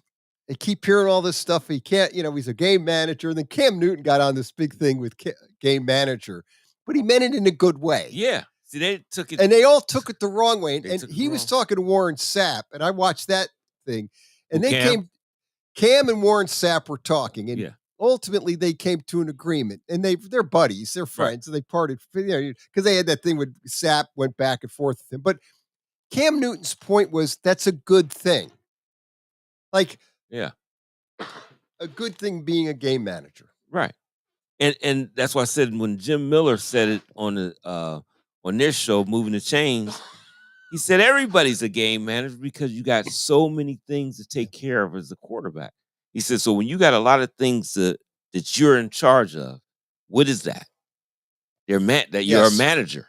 Exactly. He said, so you got a lot of things to manage to keep it in control. And then he said what happens is certain guys can go to a different level of play. And that's what you see in the Mahomes. They're different makers. He called them a game manager and a difference maker. Right. That's the Rodgers is a difference maker. Mahomes was a difference maker. He made two other guys. Did you say Lamar? Yes. Lamar Jackson. Lamar And then Jackson. somebody else too after that. I remember that. He talked. It was great. It was actually a really good interview. I like listening to Cam Newton because he's actually very articulate and smart, and like you breaking it down. And Warren Sapp is just funny, but like they're going at. I mean, he's asking great questions, and they're kind of Cam's explaining to him that's I meant it in a good term. Everybody's taking this the wrong way, right? Which, gee whiz. Well, I know they will. Plus, they look at how he's dressed. That's just him.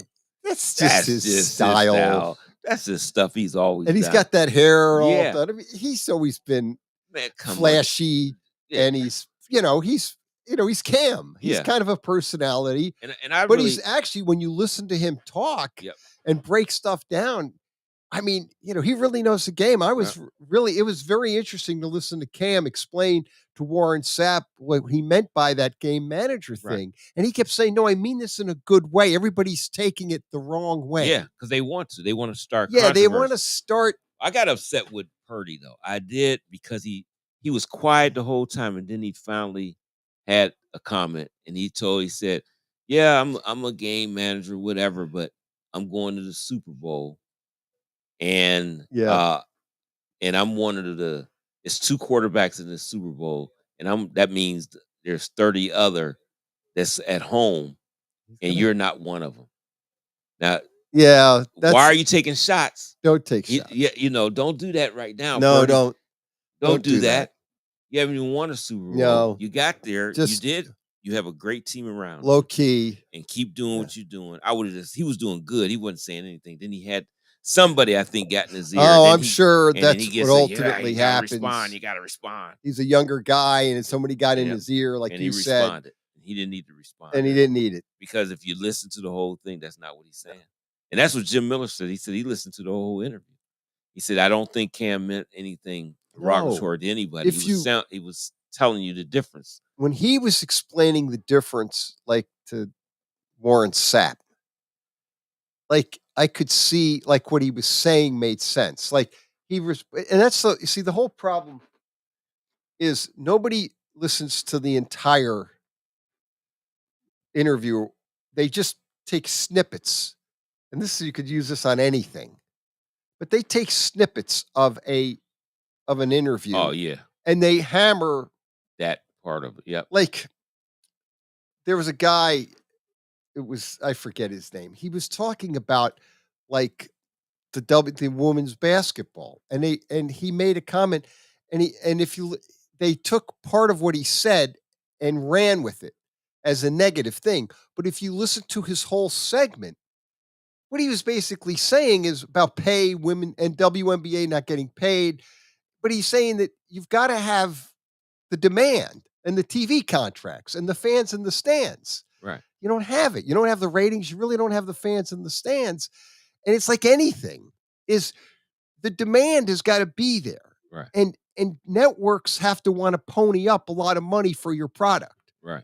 And if they don't, the league can't pay you. Now I know the WNBA is upset because they make a smaller percentage of the cut than the NBA players. Yeah.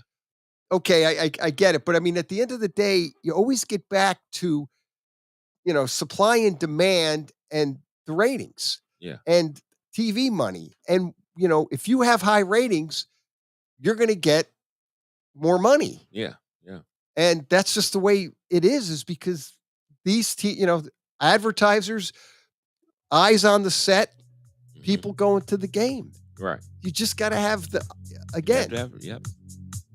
It's ratings and people going to the arenas to watch your product and buy all the concessions. He really wasn't putting them down. No, he was right. But everybody takes it the wrong way. Yeah. Anyway, I think it was Will Kane was the guy. Oh, I remember him. I ain't seen him in a while on TV. Saturday morning sports page back after this time out. Hey, let me ask you something. Would you seat your 3-year-old child on a windowsill? Would you seat them beside a lit fireplace or by the deep end of a pool? One last question. Would you seat your child in a car seat that's not correct for them? Car crashes are a leading killer of children ages 1 to 13. Secure their future. Seat them in the correct car seat. For more information, visit safercar.gov/the right seat. A message from the National Highway Traffic Safety Administration and the Ad Council. Western Reserve Radio is the Valley's online source for sports talk and local live events. Tune in and be a part of their live weekly shows, as well as all of the hard-hitting action of Youngstown Phantoms hockey, high school football, and the GDFL. Find them at westernreserveradio.com. Tune in and the Live 365 app to be a part of the area's sports conversation. Be sure to visit them on Facebook at Western Reserve Radio and on Twitter at WR_radio. Welcome to Calvin's Barbershop. You all got to see this. I don't even want to know what you're looking at on that phone. Well, you should. I was learning about the dangers of high blood pressure and that we need to get ours checked regularly. High blood pressure can increase the risk of heart attack or stroke, but this text program can help keep it at a healthy range. Just text barbershop to 97779 to sign up. I'll get right on it as soon as I'm done with this baby panda video.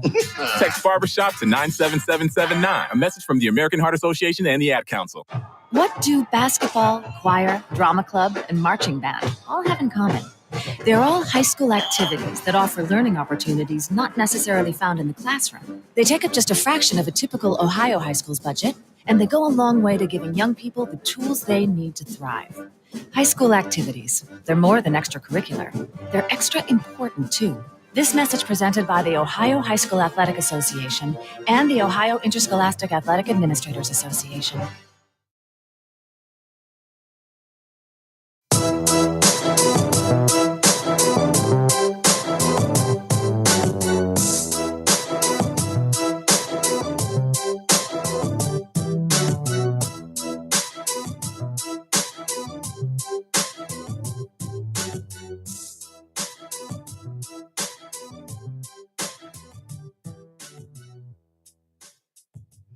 Saturday morning sports page back. Pat Lucia, Dave Clark, 330-707-4202. The game, Dave Clark. Mm-hmm. The point spread is surprisingly, San Francisco is giving 1.5. Yeah, see that. Which I know that's been on all the talk radio is, how is San Francisco the favorite? Because everybody says that, it really should be Kansas City. But 1.5 is almost an even pick. Mm-hmm. I like to see San Francisco win just because I want someone different to win, and they haven't won it in a while. Yeah. I have really no stake in the game, or dog in the fight. Right. I mean, I like Mahomes, I like Kansas City, but I would just like to see someone different win the Super Bowl. San Francisco, last time they won it, I believe was the 1995 Super Bowl when they beat the Chargers. Is that it? Is it that far back? Wow. Yeah, because they went last time, wasn't that against the Ravens? And they lost. Is that the last time they've been in the Super Bowl? Yes, it is. Wow. And that was like 2013. 12, 13? Okay, wow. That was... I didn't realize it's been 11 years since San Fran been in the Super Bowl. The Super Bowl, yes, when you break it down, the last time the San Diego they won was back. That was the Seinfeld episode. That's the monkey off the back game. That was Steve Young. Steve Young won. That was the episode that the Seinfeld with Watley and the tickets. And that was the Super Bowl Jerry and Newman were at. Oh, okay. It was that Super Bowl down in Miami. Yeah. Everything always comes down to Seinfeld. They destroyed San Diego.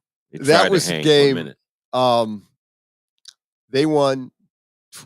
They beat San Diego 49 to 26. That was not even a close game. That game was over, but that was 1995, January of 95. Well, that was the last time they won the Super Bowl. Dallas won it the next year in 96. They beat Pittsburgh 27-17. That's when Neil O'Donnell made Larry Brown the MVP, and one of the highest paid cornerbacks kept throwing him the ball. Right, yeah. In that game. Neil O'Donnell, that was probably one of the worst quarterback performances I've ever seen, just from a standpoint of somebody kept throwing the interceptions. Like, my God, it was painful. Yeah. Steeler fans were probably, I know they were losing their minds, but that was the last time that San Francisco won a Super Bowl, was in 1995. The 96 Super Bowl was the last time Dallas won a Super Bowl. Dallas has not even been back to an AFC or an NFC conference game since then. So, you're doing the quick math. That's 1995 season. That's 28 years ago. It's 28 years ago since Dallas really has done anything significantly in the playoffs. They've been getting bounced out of the playoffs, and really they've got in a few times, but they haven't done anything. Right. Well, San Francisco did make it to the last Super Bowl, and you're right. They lost to Joe Flacco in 2013 to the Ravens Oh, and they did in the lose to Kansas blackout City. game. They lost to Kansas City too And they lost to the Kansas City Chiefs in 2020. So that was the last time they were to the Super Bowl, was 2020. But they haven't won the Super Bowl since 1995, right? Which is pushing 30 years. Yep. Wow. So that's how I take it, is not to get into big analysis of this game, breaking it down, which is just get the game on. Yeah. The Super Bowl pregame, I won't watch any of it. I will put the TV on at 6:30.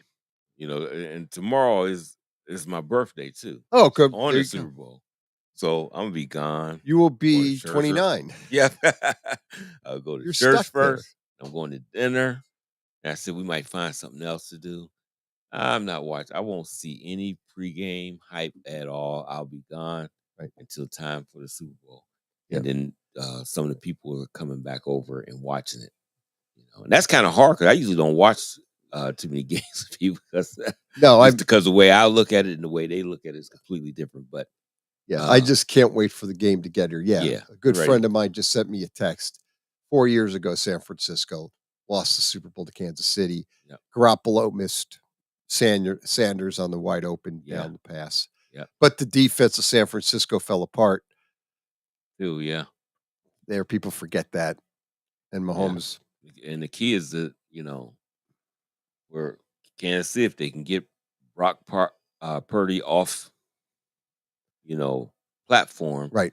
They should be able to do something. But the game that I saw this year that obviously jumps out at everybody is when San Francisco really looked like a really lousy team was the Baltimore Raven game. When they got absolutely just boat raced by Baltimore at home.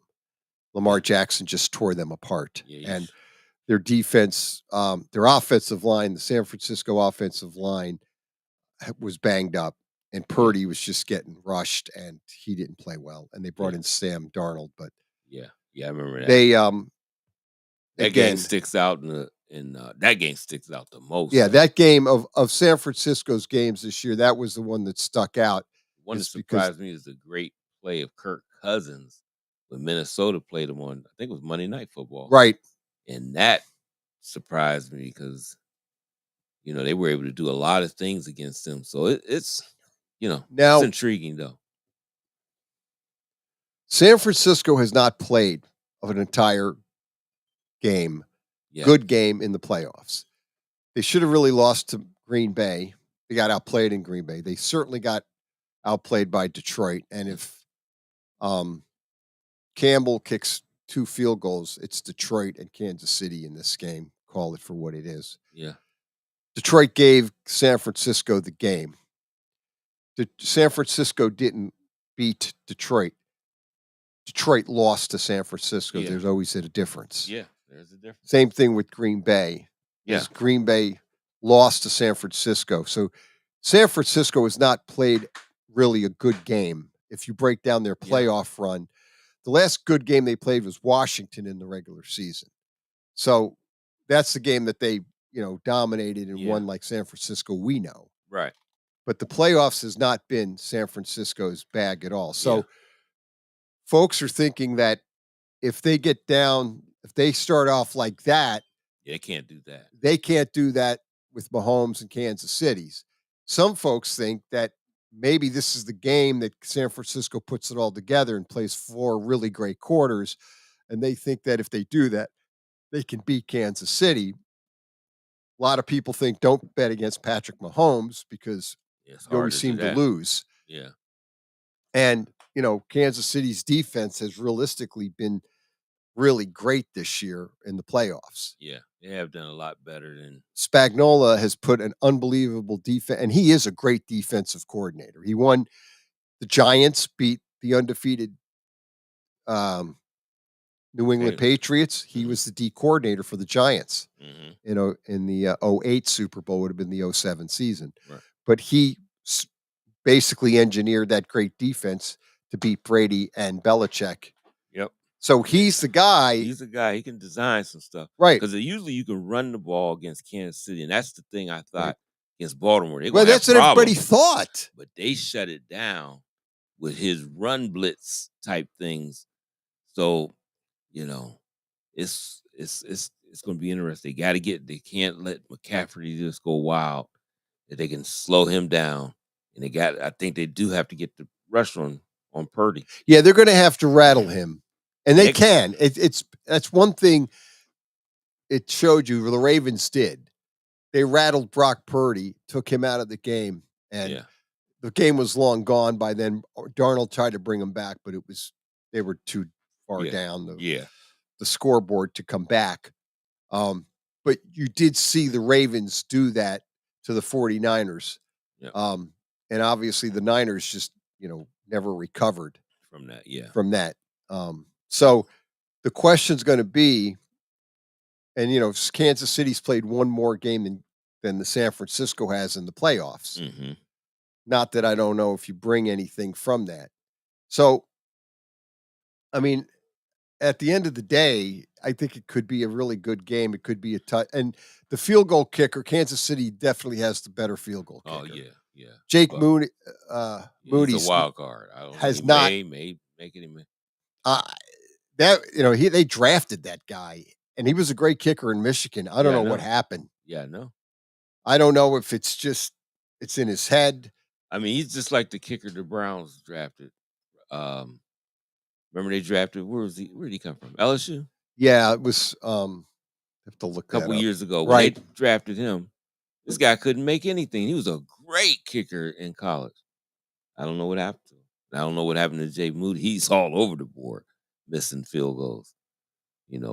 Buckner is more of a guy that you can rely on. Buckner's been money in the playoffs. And then you know what? This game we don't have to worry about weather or anything. No, it's a dome. It's inside. They have it. It's inside. It's a great stadium. Yeah.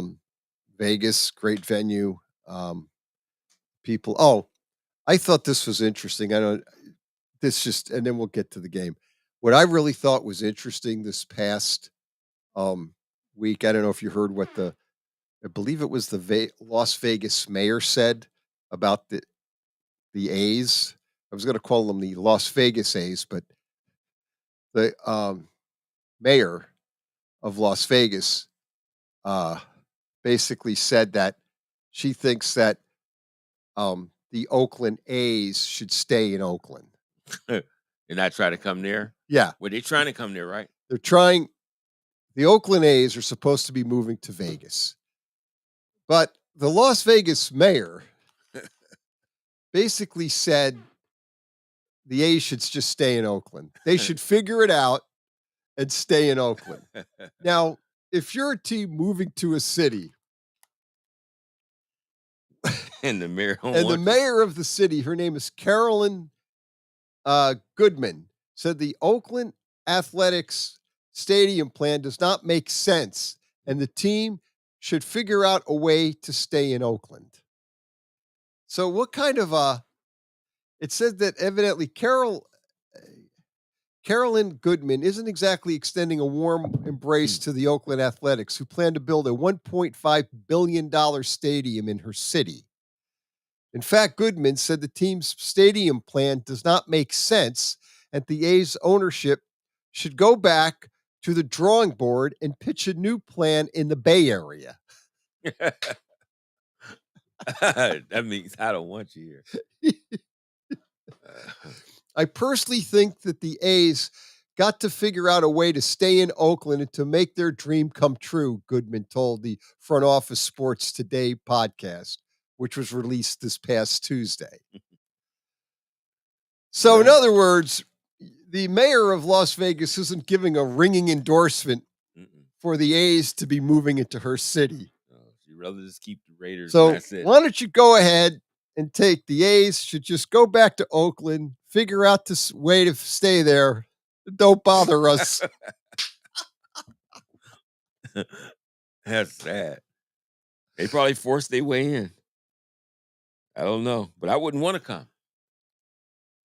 I don't know. I guess she basically had to go on and say, she added, however, should that fail, Las Vegas has shown that it is a spectacular market for a major league sports franchise. So they're saying, I guess, if they can't figure it out, then okay, it's okay. Yeah. But she thinks you should go back and give it another college try, Right.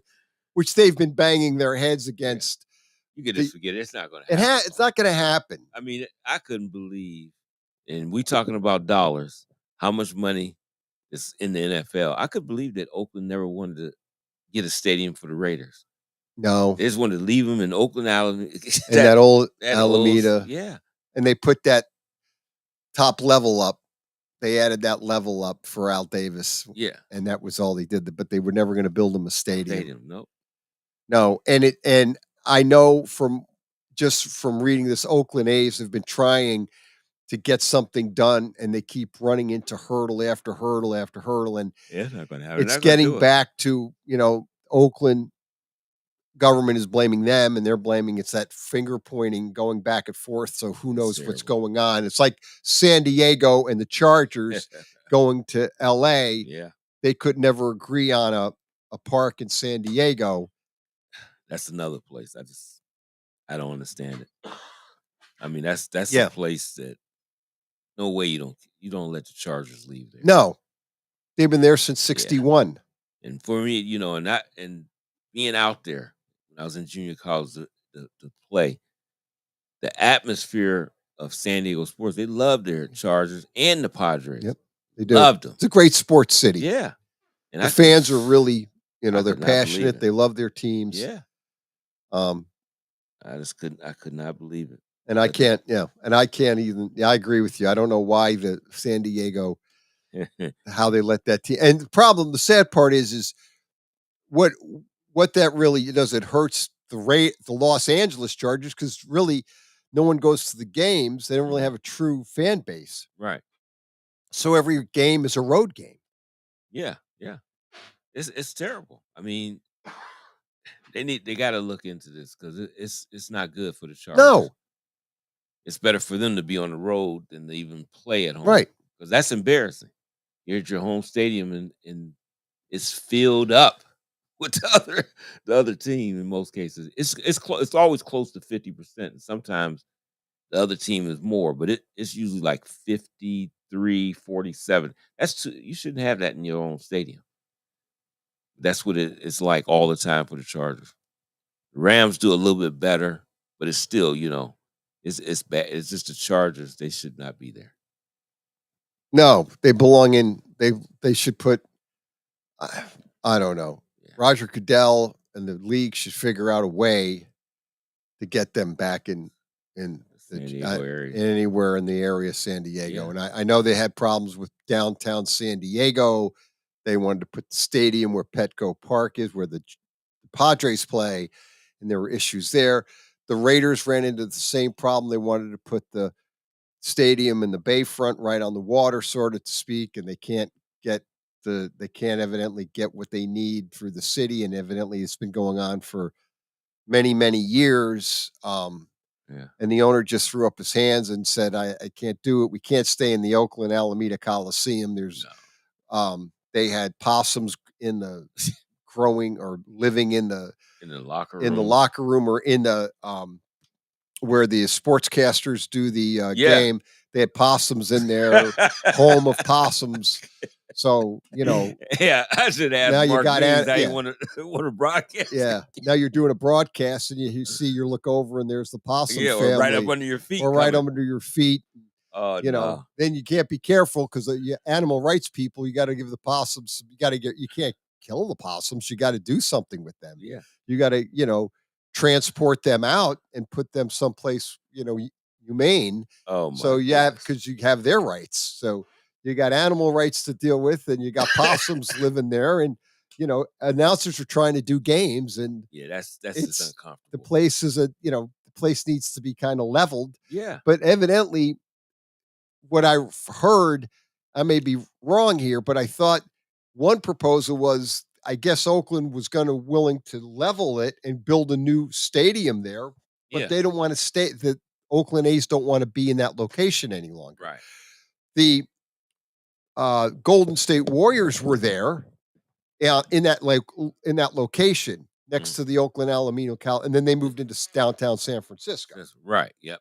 So you've got a lot of issues going on there. I don't think they're going to move back to Oakland because I don't think they're going to relive that again because they're running into the same problem they've been running into for many years. They can't get an agreement on a park in Oakland. Yeah, I think the Raiders will be Las Vegas. They will be lost, and the Oakland A's will be.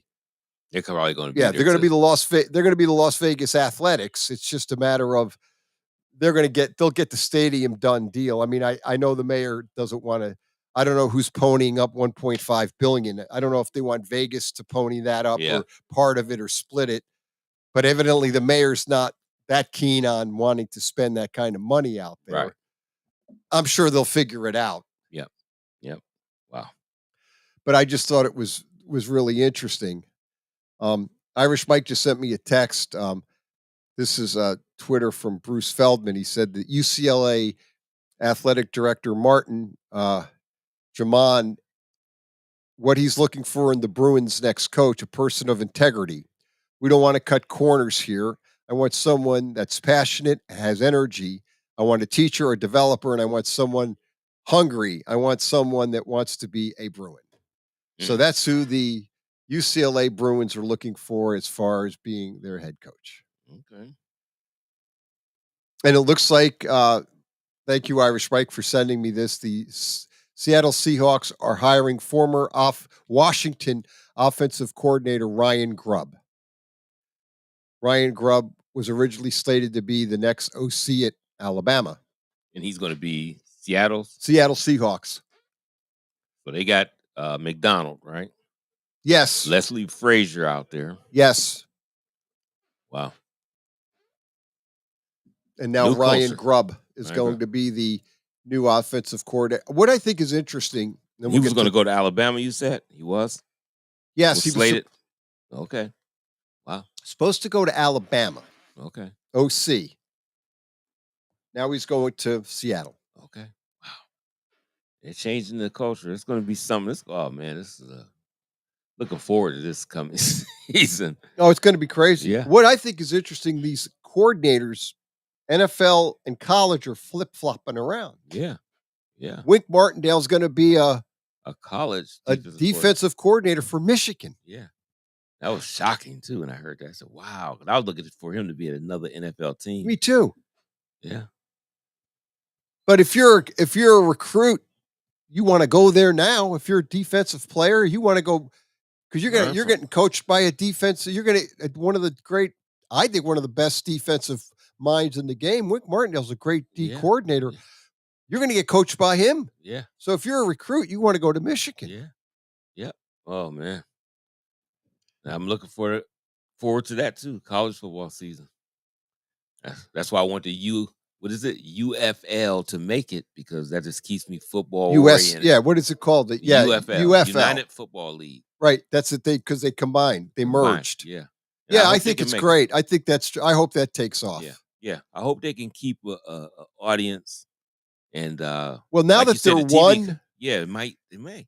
I think it'll do good. Yeah, and people just take it for what it is. It's not the NFL. No, it's own separate league. No. Watch it, and it'll basically satisfy you until the NFL season comes. And don't have an owner try to merge with the NFL. Oh, please, no. Please, just leave it alone. Leave it alone. Let the NFL come to Let them the and start NFL talking be. And say, hey, you want to? No. If not, just leave it like it is. Leave it as a spring football league, which I think once it's now combined, because I think last year there was the confusion with the two leagues running against one another. Now it's one league, which I think, and they got a great TV contract. Great TV. They're going to be on. They're going to be on TV a lot. Right. And what we've talked about this time again is what really makes it great is people aren't kind of into baseball just yet in April, and the NBA is starting to get some interest, but there's still the hardcore football fan that love football, and this is going to be their fix. Yeah, and this season I think starts the 30th, so it's right on the Final Four will be that weekend probably, and then the Monday beginning night, of April. Yeah, because I think it's April. I mean March the 30th. Yeah, I think is the beginning of that season. Yeah, it might be because the Final Four is later. Is it a little later? Yeah, because Selection Sunday's March 17th. Oh yeah, which means the first round is that later on in that week. Oh yep. So they won't have the Sweet 16 figured out until like March 24th. Sunday is the 24th. Then they'll have your suit. They still have a couple weeks to go to the final. Yeah, because I looked that up this year. But they're in a perfect spot because it's only right at the end of that. You go and you got the NBA playoffs coming. Right, they should be okay through that. Who do you want for the game? I'm just taking the points. You take the Chiefs and the points. Would they get 2 or? This says 1.5, but I've seen 2.5. But this says 1.5. Yep, I did. I've seen 2.5. Yeah, I've seen 2 just now. That's one thing I've seen. The 49ers, it was minus 1.5. You know what? I've been listening to this all week. I'm gonna go. I'll take the 49ers. I want them to win. I think the Chiefs are going to win, but I want the Niners, so I'm just going to go with who I want to win, which would be I want the Niners to win. I think this is a coin flip. The only thing that scares me is, I hate to say, but I think the field goal kicking, and that favors the Chiefs, and that's what scares me. Yeah. And I could see Buckner kicking the game winner and win it 23-20. Yeah. I mean, because I have no faith in Moody, but I could see Mahomes, last play, down the field, Kelsey, boom, here. Yeah. And they got, Buckner will come in and hit a 39 or 40-yarder, dead middle, boom. And you look at it, you say San Francisco got all the big time weapons. I mean, when you Debo and Ayuk and they do Cafferty and everything, and it just looks bad. But it's hard to say. Now, one guy I look forward to seeing, I just like to watch the guy run, is Pacheco. Yeah, me too. Runs like a maniac. And he is. So I know Fred Warner is going to be trying to put something on him.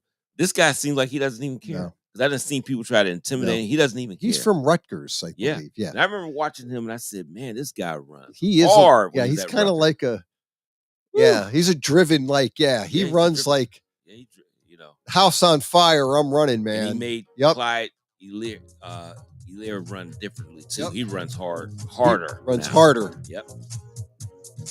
That's the show, Dave Clark. All right. Do it again next week. Well, Sunday. Super Bowl Sunday's finally here. Yep. If you're going to a party, get an Uber. Do not drink and do not drive. Buckle up and stay safe again. Get an Uber if you're going to a Super Bowl party. Do not get behind the wheel and drink. But be safe. Saturday Morning Sports Page.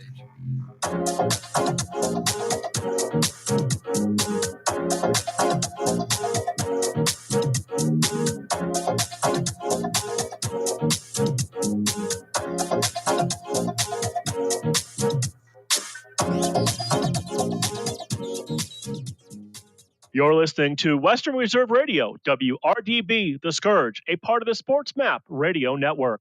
I spend a lot of time in the backyard, and I'm the center of attention at summer barbecues. In '96, I made some of the tastiest s'mores.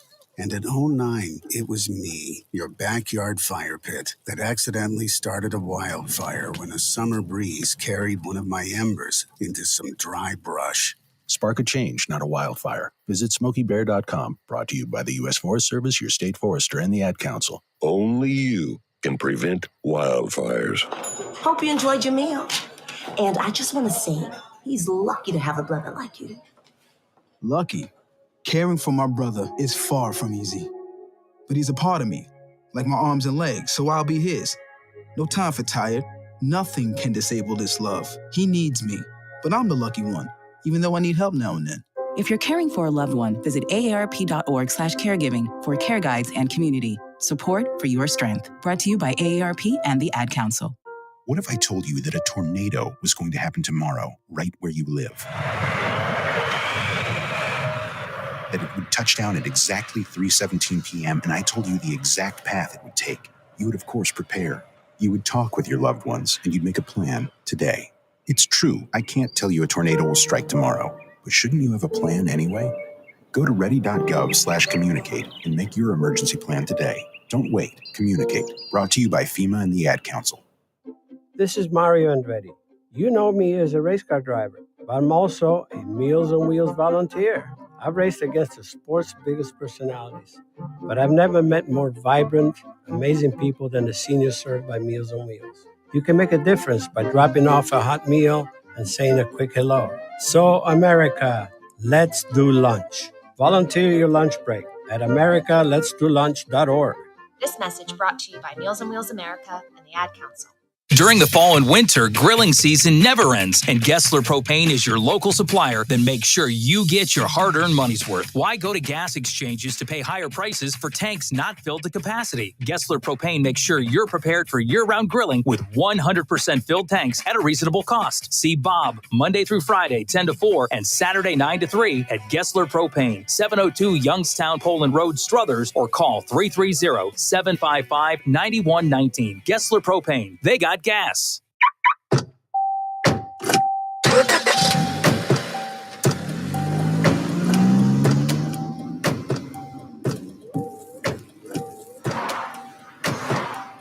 Driving has a rhythm all its own.